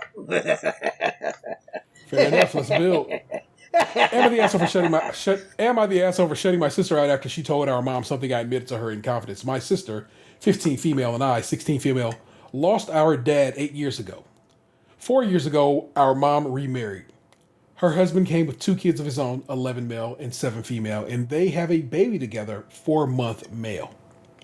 I admitted to my sister a while ago that I hadn't been on board when our mom first told us she was getting married again, and that I really only accepted it for her, but not for me. I admitted I don't love them or see them the same as I see her, mom or dad. Hey man, I want to read that again. I got a bit of a board. Wait, the beginning of this is a 16-year-old and a 15-year-old? Correct. Okay. Only accept it for her, but not for me. I admitted I don't love them or see them the same as I see her, mom or dad. Okay. And that I will...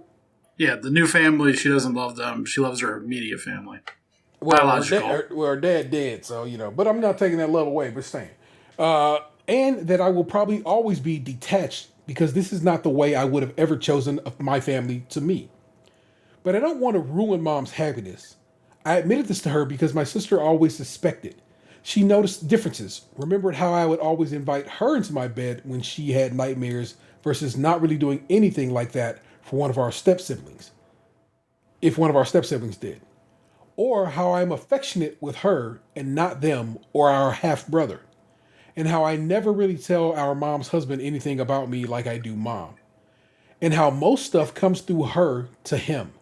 She pressed and I was honest. I told her not to tell them because it didn't need to be a big deal. And she promised she wouldn't. Well, she told her mom pretty much everything. And then my mom decided the 3 of us, me, her, and her husband, need family therapy so they can figure out a way to get me to welcome them into my heart the way she wants me to. And now I'm stuck in family therapy with them trying to achieve a goal I don't want to achieve. And I am so pissed off at my sister.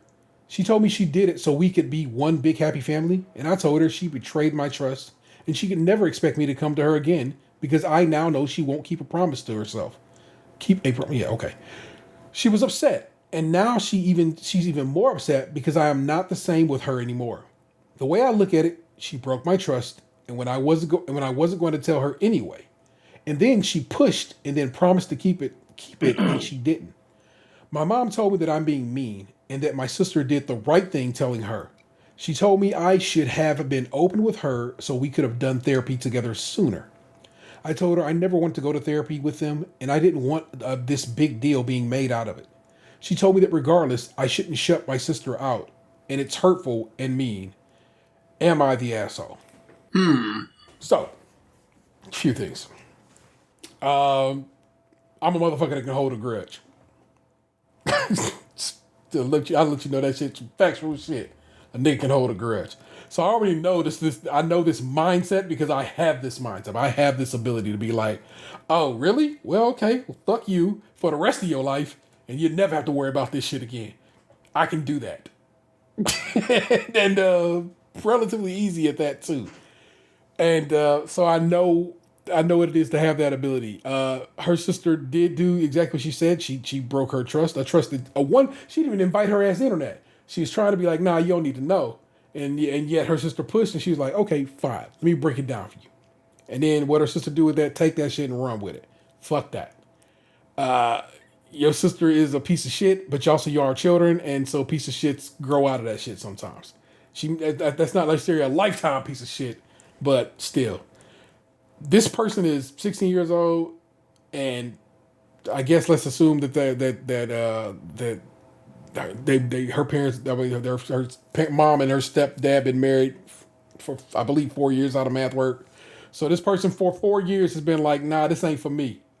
That's a person who's not going to really change that mindset. And that's not going to come with age or time. That's going to be like, nah, that's not for me. And so that's never going to change. Therapy's not going to change. And in fact, forcing therapy upon somebody who doesn't want to be in therapy is not going to, it's going to lead to an unsuccessful therapy. It's not going to be therapeutic in the least. And in fact, it's probably going to make things, make matters worse because like, bro, I'm trying to be over here with my homies and y'all got me in this bullshit. It's uncool that she is about to be so wildly shitty to her sister, but she's not an asshole for it. Mm-hmm. It's not. It doesn't even rise to asshole. It's uncool. They are your sibling, and one day you will need them and want them in your life, mayhaps. But I don't think it makes them an asshole. They are for their age, spot on with their response. Nah, bitch, get the fuck away from me and don't ever come around me again for right now. And in a few years, that'll change and whatever. They'll move on. They'll find something. They'll be adults and they can make a way out of no way, or not, because that shit works too. But I don't believe this person's an asshole. So I was wrong on my gamble when I said that they were an asshole. One of the things I found interesting about this was the depth of the story from a 16-year-old. There's a lot of life experience happening in this tale. But yeah, the big thing is you can't force someone to love someone. Correct. And like, just because you love your now new husband doesn't guarantee that your kids will feel the same way about them. And that's okay. Like, the mom here is the one being an asshole about that portion, where like, I would say as long as the daughter isn't being shitty to anybody, she doesn't have to love anyone. Like, you don't have to like everybody. Yeah. Like, so, but as long as they're getting along and there's no problem, I don't understand, like, the whole therapy thing. But then also, I agree with everything you said about the pettiness and the grudge and all that. Like, if my sibling broke my trust in that, like, it was almost like she baited her into telling her just so she could dry snitch. Like that was the plan. I love that you said dry snitch. Because, like, if you ask for my trust and then I give it to you, and then you immediately fuck me over with it, I'm going to feel the same exact way. We're like, all right, well, fuck you then. Like, you've shown who you are, and it sucks that when it's, like, your siblings and, like, you have those things come up, because, like, you know, blood is supposed to last forever, but it doesn't always. But they are also, like T said, children. So I imagine that, like, I wouldn't consider anything final in their relationship until a couple years down the line, because they are still so young. But I don't think she's an asshole for, like, feeling betrayed in this instance. I agree. I don't think she's an asshole. But I do hope that, somewhere down the line that she can, find somewhere in her heart to not necessarily forgive, but understand her sister. So that's it. I guess I was right on my gamble. She's not an asshole. She had her trust broken, and it's a reasonable reaction to having your trust broken like that. I hope time heals all wounds, because they are siblings, and she already lost her dad. She doesn't want to lose the rest of her family. Also, I don't know the difference between a dry snitch and a wet snitch, so you guys have to explain that to me one day. I'm sorry for my ignorance. A dry snitch is more like, kind of tiptoeing around the snitch, and a wet snitch or just like straight up like, that nigga T did it. He did it. All right, then yes, that is a dry snitch. Well, let me just. I like this particular set of comments. I don't know. I just dig it. You can't force love. OP's dad died. Then their mom forced her into a family dynamic that she didn't want. Fact is, she may never come around. Some kids never do, and being forced just doesn't help that. Mom and stepdad are kind of the asshole for trying to make her. Sister is definitely the asshole for betraying her trust. OP should be honest with the therapist, but she should not be forced into a happy family dynamics she honestly is not feeling. Somebody responds to this person saying, I agree, but remember the OP did say that she was okay with it and then lied to her mom about her feelings. And the person responds in kind, the OP is okay with how she feels and lied to her mom to not destroy her happiness. You can't force love. Her dad died and she did not want a new family. That's actually okay in my opinion. But she got one anyway, and her response has been to quietly internalize her unhappiness and be distant. It's not ideal, but neither is being tricked by a sister and coerced by a mother. Stepfamilies are hard. They're harder when forced on a grieving kid who lost a parent and is already traumatized. And the person responds, fair point. And I mean, that's damn near my own personal synopsis to this story. So I had already been on that shit, but I just there's some backup for I guess my point. So Yeah. Her mama is an asshole. I'm gonna say her stepdaddy an asshole too, because he rode off with his wife on some dumb shit, and her sister an asshole. Fuck that baby too. What? There you go. Now, what did the stepdad do? Because he signed off on that therapy bullshit, and he should not have. I'm gonna say, happy wife, happy life.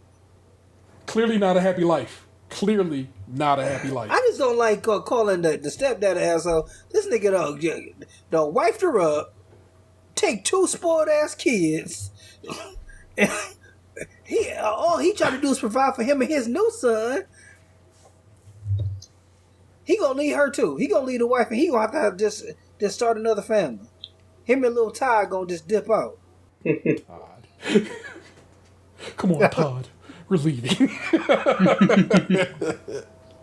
All right. Am I the asshole for asking that conditions be met before we increase stepkids' visitation this summer? This is a stepchild episode. I have said asshole off rip. I have not read any of this. All I have is that headline. What was everybody else's? You said not the asshole? Okay. I think everybody else said asshole, Yeah. Correct? I was just hedging my bets. I mean, not my bitches. I mean, my bets. Hedging my bitches. Damn, that should be the episode. Here's what happened. Last summer, because of COVID, and the fact that I was working from home, we took my 2 stepchildren a few extra days a week. It was fine. But toward the end, I started getting annoyed because the ex-wife kept all her child support and those grocery bills were skyrocketing. Plus the kids were already a little needy with meal prep, cleaning up after themselves, and a lot of that fell on me. Background info, my 2 kids are 16 and 15, and my stepkids are 14 and 11. So last night, my husband's ex calls and goes, "So, are we going to do what we did last summer with you taking the kids more?" And so he tells her that we're both going back to work full time in person. And she says, well, 16 and 15-year-olds will be there. And goes on to say that she doesn't want them to be home alone all day. But her parents live next door, and they'll be home alone sometimes at my house too, because my kids won't necessarily be there either. So husband gets off the phone and asks why I seem so mad. And I say that 1, mom needs to drop them off. She moved an hour away last summer. 2, mom needs to send them with groceries or money for them. And 3, he needs to actively parent them. My kids aren't babysitting them, and I'm not planning on cleaning up after them again. He says he's been wanting to see them more, and I shouldn't care so much about what messes they make. I think it's worth noting that mom says she doesn't want them home alone because they make messes. So I'm not the only one annoyed about this. He says he doesn't want to be in the middle, and I say that he's supposed to be on my side because we're married, and we should make these decisions together. Fight spirals from there, and now we're not speaking. Am I the asshole? All right, So the title was a little misleading, I think. Right, yeah. Let me just double down on my my no, and I'll just leave it at that. I don't feel that this person is, actually, now that we've read the story. I feel like a lot of the requests are actually as a child who bounced around from home to home and whatnot and visited various family members at various days and stuff. These all kind of feel like natural, normal requests of sorts, especially like if the father's paying child support. You see, now that is where I think she's an asshole. Don't play that bullshit of bringing up like, well, she didn't give me back none of my child support. Fuck you, homie. It was a divorce settlement, and in that decree it said I get child support. That's just what this shit is. Suck that shit up. And child support is not just for this time of the year and not this other time of the year. It is for all the times that your ass didn't buy them kids draws. But I did. I'm not hearing that shit. Don't ever bring up child support in a fucking debate, because when you do, you lost. That's when you lost immediately to me. Fuck that bitch. Yes, you're an asshole. You're an asshole because you tried to make this about dough first, and then you tried to make it about messes, and it's all this other bullshit. And it's just like, this man clearly wants to see his children more. Does not get to see them as much as he probably wants to during the normal times, and during the summertime, he can get to see them a little more because they live an hour away and have school and so forth and so on. And to be like, well, she better be bringing them over and packing them lunches and shit like that. It's like, no, those are my children. I should provide for them in any situation. And child support is not just for whatever. Child support is one thing. It is separate from everything else. If they're coming to my home, guess what? I will provide them food. If they're coming to my home, I will whatever. He should be cleaning up after his kids. That's real. Yeah. He should be having to talk with them to be like, hey, man, pick up after yourself because we got to try to keep the house clean. Yes, that can be a thing. But that has nothing to do with anything else. Immediately, this bitch was an asshole when I read that shit, and she remained an asshole throughout and did nothing to make me happy about this shit. He shouldn't be talking to her. I hate that shit. When I get into fights with my partner about my kids, I probably shouldn't side with my kids as much as I do sometimes, but I do. And that's just who I am. I'm like, hold on. First and foremost, they're my babies. And it will always be that way. And I get it. And I know that shit is probably always going to end up being an issue. But also, again, one of my children is damn near 18, and another one only got a little bit longer to go too. What I think is one of the hardest aspects of dating or marrying someone who has kids with another person is that their bond to those kids are always going to be greater than their bond to you because they didn't make those kids with you. So if people get in those relationships, it's always going to be an issue in the background, I think. Yeah. I completely because she said that right up front. I completely forgot about that whole child support thing. I agree with you. It's like saying, well, I pay taxes. That is, or calling a person Hitler. That avoids the whole conversation. That proves you're an asshole. Yeah. I forgot about that. You are right. She is she is using all those to back up her child support facts. Yeah. But that's really where she started that shit at. And she did bring it up right away. And she's put them in a really tough position and saying, like, well, you better side with me. I'm your wife. Good point, Gabe. And I have this vagina right here. And vagina is pretty powerful. You like to think that, but parenthood, for some, it will win the day every time. And it also, as long as the bathroom door locks. My nigga. I am not jacking off in the bathroom. I'm too old for that shit. Hell no. I didn't know there was an age limit on that. Hell no. That shit should have been done. Once that is past high school. Once past high school, no jacking off in bathrooms. I guess if you want to jack off at work, that's on you. But that's some other shit. Oh no. At work? So I remember it was this dude I called Fat Wolverine. And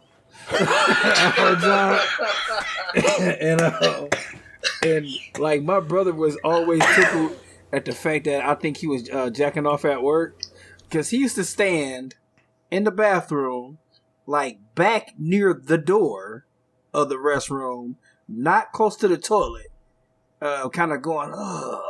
I'm like, oh, this dude is in there jacking off. And I used to leave the bathroom immediately because this is around the time when like a lot of people were being laid off and we were on the 4th floor. And it wasn't like a heavily occupied floor. So it was like our department and then like that's it. And I was like, man, this dude is in there jacking off again. And I used to tell my brother, like, man, this dude who looked just like Wolverine. I call him Fat Wolverine. He be jacking off in the bathroom. And he was just tickled by it. Shit. Well, that's how you relax, bub. Snit on the back of the wall. As I scroll through the email, through the comments, most people are saying not the asshole. Of course they are. But here is everyone sucks here. So let's check out what this one says. Everyone sucks here.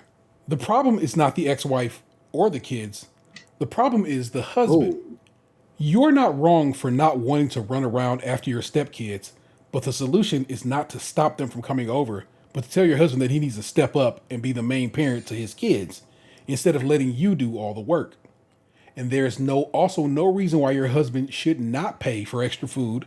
They are his kids, what I said. Mm-hmm. He should pay for the cost of feeding them. My point exactly. I'm trying to see if I see anybody else who is on our team, but most of these fools is like, not the asshole. Expecting the OP's kids to watch his kids and for everyone to pick up after his kids is wrong. I think we all agreed with that. Yeah, but again, the Like, position she put him in. I'm pretty sure that I lived through this personally. Like, my dad used to give my grandmother $40 for, like, every Sunday. Like, I would go to my dad's on Sundays, and then he would give my grandmother $40, like, to help cover whatever costs for me when I went back home. Mm-hmm. And there was a time, I don't remember exactly when it was, but I'm pretty sure it was a summertime, like a summer vacation thing, where I had spent extra time over at my dad's house. Yeah. And I remember, like, it's a little fuzzy, but I remember my stepmom telling me to tell my grandmother that because I was over at my dad's house more during the summer, that they weren't going to give the extra money to my grandmother when I went back home because I was there longer, therefore using up more resources. Now, granted, I'm, making it sound more adult, but the gist was because I was at my dad's more, they weren't going to give that money to my grandmother when I went back home during that summertime. That shit is just as upsetting as this damn Emmett asshole to me, man. I just don't appreciate that. Now that this dredged up that memory, yeah, I feel it was weird that I was even put in that fucking position to be the messenger boy. Yeah, I remember being a naive child. Well, not really a child, because like having a conversation with women. I mean, when you work with a bunch of black women, you ain't gonna never not hear the truth. And I remember the lady who sat next to me was talking about child support. And I mean, I didn't have no kids at this time. She was like, when you look at like how little women get for child support, it's like, look, it's water, it's electric, it's clothes, it's everything. Like them getting just a couple $100 a month, you getting off easy. Mm-hmm. Like I said, once she brought up child support, it was over her ass, in my opinion. So that was a thoroughly like, nah, bitch, eat a dick. And I can't believe Dan's dad made up giving women $40. I didn't know he was the originator of that. That's unbelievable. That's how you know the movie is trash. He's like, bro, you cost so much more than $40. You just in general, girl, you know it. Well, I mean, keep in mind, like, my dad at that time was super young. True. Like, because like my parents had me when they were like 17. Yeah. So like when I was around like that youthful age, my dad was in his early to mid 20s. So it's not like he had a ton of money to his name. Like, and he was given $40 every week, which back in those days, that was $160 a month. Like, yeah, like that's not a lot when you hear 160, but also money went a little further back then. Yeah, I bet you adjust for inflation, it's probably in the like $100 in the realm of like $500. And technically, he didn't have to give anything because there was no court order of any kind. My grandmother just had custody of me. He was just doing it because he was my dad. Right on. That was the agreement that they had because she was taking care of me primarily. Not that I'm trying to defend anybody or anything like here. Like that was all adult business. That's just the pieces I remember. Yeah. But yeah, because I remember like they would pick me up in the morning and then drop me off in the evening, and like he would send me in the house with the money to give it to her. That's so. But again, like you just said, he was young. It just a knucklehead. He should probably be going to take your grandma the money. But I mean, whatever. Who knows what their relationship was? You know what I'm saying? Maybe they wasn't cool. So. Yeah, I have no idea. Like, yeah. The one thing I do remember is that they've told me when I was older that they at one point had threatened my grandmother about taking custody away because my mom had abused me, and they wanted my mom out of the house. Otherwise they were going to take my grandmother to court for custody of me. Yeah, my mom had knocked out some of my teeth when I was a kid. It's a story I don't know, and I know a lot about you. Jeez Louise, you have kept that one. I don't really remember it. Yeah. That's just kind of what they told me. Oh, Lord. Oh. There you go. Well, that's your show. We had no Wakas to give to that one. You know what? But you know what I do have? You got a lot of stuff, right? Well, Hold on, let me run through some things and we'll get it right. You know how this is. This actually has a standard. We have a standard order of operations. We're not gonna do the voicemails and stuff. Oh, again, we have a standard order of operations, and that is.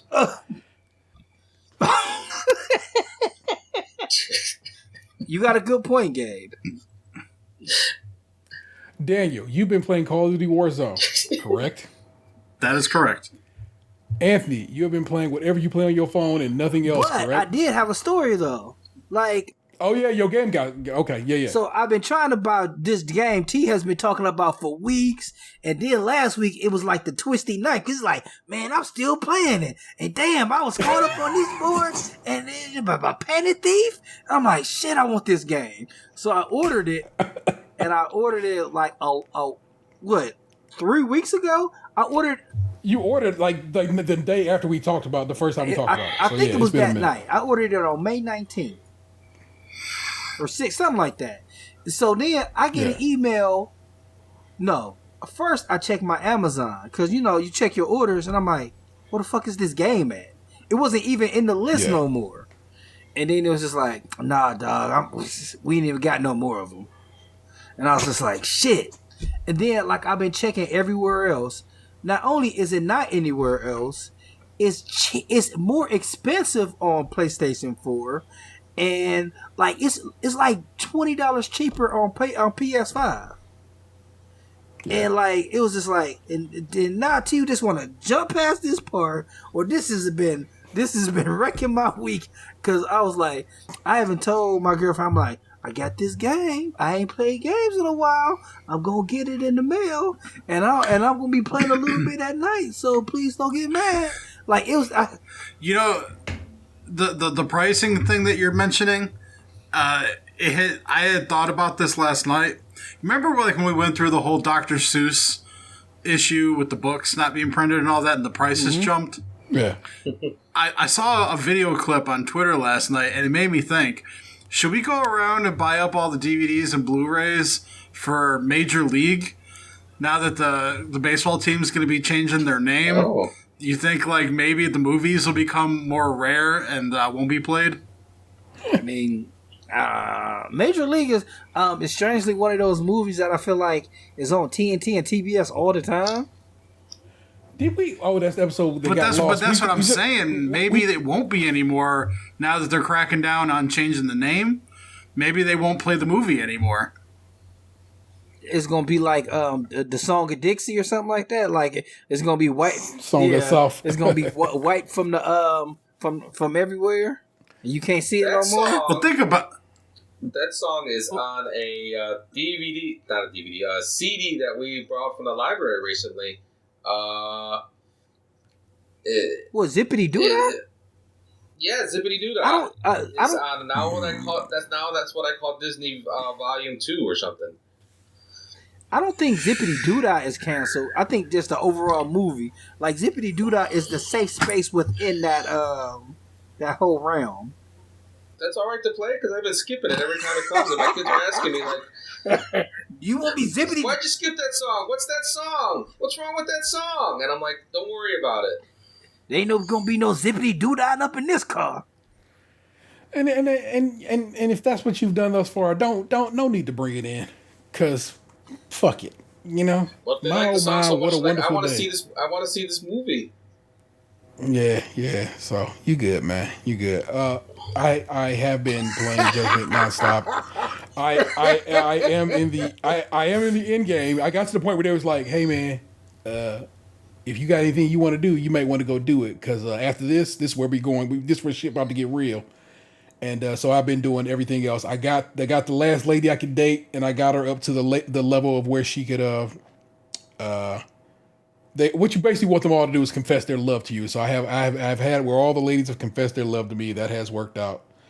And basically, I'm just trying to do all. But I got to a point tonight, like literally before I took a little bit and played a little bit tonight, where I'm basically at a point where I'm like, there's nothing I can do until I'm at a higher level, and I can't get a higher level until I actually go do some stuff in the game. So Judgment is almost done. Next week, I probably will have. By next week, I hopefully will have concluded it. And if not, That just lets you know it was a really well worth the how much I think I paid $40 for that game. Yeah, because it's So, up to that's- 40. It was I got it for the text I sent you guys was how it's just that's all that's coming up for judgment on Target's website, books. And then like it literally went up to it's up to $45 now. I wonder if GameFly has it. I know the exchange in Lakewood has it. Okay. And you got it on PS5 or PS4? I got it on Xbox Oh. Series X, so I got it on a new Xbox. Yeah, it's $30. And I see it at a decent price on eBay. So, but you said they got it up the way. I can just go pick it up for you if they got it up the way, man. No, that's okay. I would just rather just cry my cereal for now. It's all good. And Gabe, you ain't played shit. I played God of War. I freed a dragon. When did you play God of War? Lies. In your face. Oops, foul surprise. God of lies, Gabe. I killed a frost giant. Nice. I freed a dragon, and That's the world serpent. It's not a dragon. no. There's dragons in the game. Where? They're in the side missions. You free them. You get a free. You got to free 3 dragons. You got to kill a dragon too. You don't remember this? Fair enough, sir. Mind you, I have every achievement in that game except for every trophy in that game except for the last 2, and that's just because one is you get for beating all the Valkyries, and the other one you get for having all the other trophies. So I played the hell out of that game. I didn't know those Valkyries in the game. God, fucking worse. I haven't played that part yet. And watch you be good at it. If you good at that shit and you fucking handle your business against the Valkyries, you have to come over here and beat that Valkyrie for me so I can get that fucking platinum trophy. But yeah, I freed 2 of 3 dragons. Okay. They're binded, they're chained down and everything, and you just gotta beat these you gotta break up like 3 symbols and then unchain them. It's pretty neat, actually. I literally have not even a tiny bit of a recollection of these damn dragons. No, and I'm actually going to go look at it now to see if I even recall. Again, these motherfuckers look wildly unfamiliar. Nah, bruh. These dudes don't look familiar to me at all. Mm. Oh, yes. Yes. Okay. Now I do. I literally just saw one in I guess in what you'd call the grassy biome. And yeah, there we go. Now I remember those dragons. You gotta save Brock's brother from a dragon. I forget his name. Yeah. All right, cool. Yes, now I remember those dragons. Sorry for having doubted you. I didn't really doubt you. I was just I didn't know what the fuck you was talking about. So there's a difference. And that was a frost giant. Oh my gosh. Well, I don't know if he's a frost giant or a white troll. I don't know. He was icy. Well, I'm certainly glad you got some game time in because I know how busy your schedule has been as of late. So, and just in general how busy life has been. So all to the good. But you know how we do. Now let's ride out in format. Okay. Because we have a structure to these things. Housekeeping. Please rate, review, subscribe, and share the show wherever possible. Please subscribe to our YouTube, Twitch channels, and of course over on Twitter at Skimpod, SKIMPOD. If you want to support the show financially and have a few bucks to toss away, you can join our Patreon, where members at the $5 and above tier get new content each month in early access. We also have merch available at tpublic.com/user/StageCrunchyMilk, all one word. Our Pride of design is available right now here in the month of Pride, and I think it really turned out well. I'm quite happy with how that worked out. I want to give it up to I just want to make sure I get their name right because they are such a good company that I would highly recommend you work with. They are Supernova Sites. It is a woman in Canada. I found that out. Remember last week I couldn't figure out. I didn't know how they identified and so forth. So I didn't want to make any assumptions. But Supernova Sites, and they indeed did as I said last week, a great variation of our illustration, and made into a very kick-ass logo, and provided me all the necessary versions of it to put it on Twitter, to put it on the website, to put it on Libsyn, where this podcast is hosted, to put it on TeePublic, so it can be printed on any number of things. Like that particular design can go everywhere on TeePublic. I mean, you can even get yourself a tapestry with the Pride version of our logo on it, and I think it's pretty dope. And I'm very proud of how that turned out. So I definitely ride out with that, and would like I said, ask you to go give it a look and maybe consider supporting it. Like I said, and feel free to give us a call, 216-302-8763. That's 216-302-8POD. We'd certainly love to hear from you. And speaking of hearing from you, I have not just an email, but also a couple of voicemails from she's the best. She truly is the best. And recently got married, so I have to get used to that new last name. The homie April hit us up. So I'm going to start with the email, then I'm going to play the voicemails, and we'll go from there. Hi, guys. I got married, and I'm so behind on your podcast. Sorry. But I have so much to say about the past episodes that I listened to. 1. Either The Way of the Stripper or the one with Chalfie on it was the best. Chalfie brings a wealth of information in chats about his experience, and it's so diverse and interesting. I love it when he's on. In the episode The Way of the Stripper, you guys were debating if bad guys were right in movies was comical, and I considered the argument justified. It was a home run episode because it never stopped being 100. Emma the Asshole always has me thinking that I know what Tatum is going to say, but no. He takes it another way that makes me rethink the entire argument of if the person is an asshole or not. He gets on my nerves. Oh, no. Box in his cat story, I'm so sorry for your loss. I have a story to go along with it when I get a minute. Discussion over Gabe's kids. Wow. The stories he has about them and Box's retorts are everything. Lastly, because this was supposed to be short, I love your podcast. When Tayra asks, what is everyone drinking? I pause and give my answer as well. Learning about Cleveland's history and culture and how you guys survived the pandemic and so much more of what makes your podcast yours is why I listen. Thank you, April, new last name. I'm not going to put your new last name out there because, you know what I'm saying, that's your government. We keep that for yourself. That's for us. Let me move that to the old... I didn't mean that, O'Neal. I meant the one with the Ninja Turtles. I hear you. Now let me hit this voicemail up. Again, if the voicemail does not sound clear to you all here in the in this call, I will edit it into the podcast properly so it'll sound better in the final product. But we hope it sounds good. So we got 2 voicemails from April. I'm going to play the first one and then I'll play the second one. And again, I have not heard this, so in fact, I'm going to have to pull my dang headphone out so I can hear it as I'm monitoring sounds here. So let's push play and then speaker. Hi guys, it's me, April. It's my first ever voicemail to any podcast, so kind of nervous. But thank you so much for congratulating me on my recent nuptials. Couldn't keep waiting for Box to make these little cute mixed kids. So yeah, just went ahead and found someone else. But LOL. And my son did get married before me. Yes, we was racing because I am very, very just, I have to win at everything. But he beat me only by a week or 2. But I want to get in what I want to say. In the episode, your sperm took a taxi. I couldn't wait to see how y'all came up with that title. Very good. Love it. Sorry.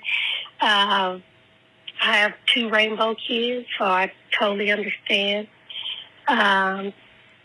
Getting married, I am catching up on episodes. Who would have known? Get married. People want to talk to you. Wow. How disrespectful. Again, LOL. But the way Tyrell came up with the bail system in that episode also, how it needs to be overhauled with the woman that kept the money.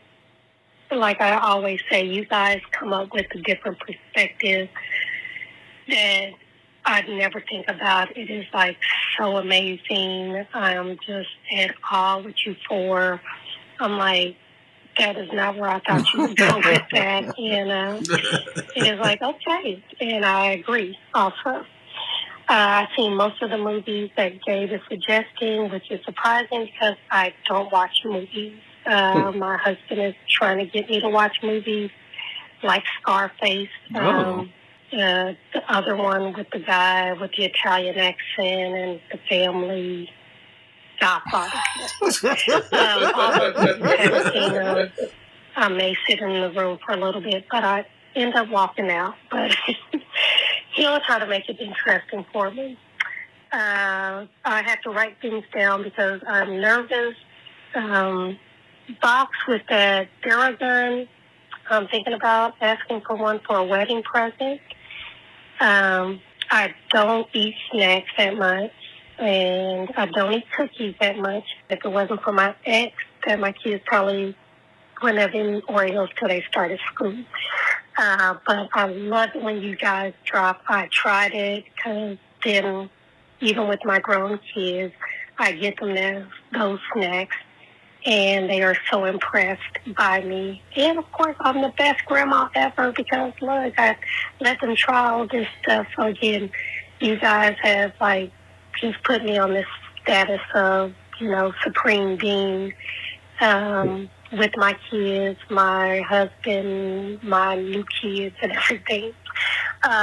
Also, the movie Bad Trip, I watched it like Tyrell, secondhand, uncomfortable. I don't really get into those movies like that. It has some funny parts, but for the most part, I want to say that's it. I'm kind of looking over my notes because, like I said, I have never left a voicemail before. Love your show. Love your opinions. Love the jokes. Can't wait for the next episode. And you guys take care from the new April B. Talk to you guys later. Thank you. I like that she self-censored her last name after I just censored her last name. We know it. That is a listener who fucks with us, and I fuck with them. It's so wonderful to put a voice with a face. I agree.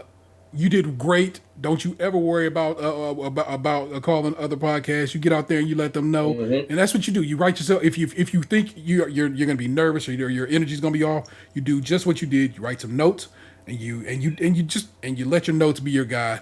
You did great. It's so good to hear from you. Thank you for giving us a call. Thank you for all the support you've given us. Thank you for the email. Just thank you for just being you. Tell your mister he's a lucky man, and that he should be listening to the show too. I don't know if I want to share. Yeah. Hey. Hey, more listeners, more better. There you go. She gonna need to take you to therapy. Just force it upon you, saying it's gonna be a loving family. Make it happen. Yeah, she's the best. Indeed. I appreciate having her as a listener. Yeah. She's one of the reasons why I keep showing up on Thursdays. See, thank you for that alone, April. You know what I'm saying? That's what's up in the streets. But there you go. We have given you a show. I really thought we was gonna finish earlier than we were. We were really trucking along there, and then here we go. So it is what it is. That is Tatum 216. Yeah, you guy who had the headphones. Tatum 216. My headphones fell off. Say something funny. I saw. Waka waka. That's Lunchbox 2099. Waka waka. That's the real ODP, who I called the real ODB last week for some reason. You know what I'm saying? He elevated. They Americanized me. Remember when they were calling Jose Mesa Joe Table? And I said, no, that man is Mesa. Oh my gosh. You call my proper name. Put some respect on it.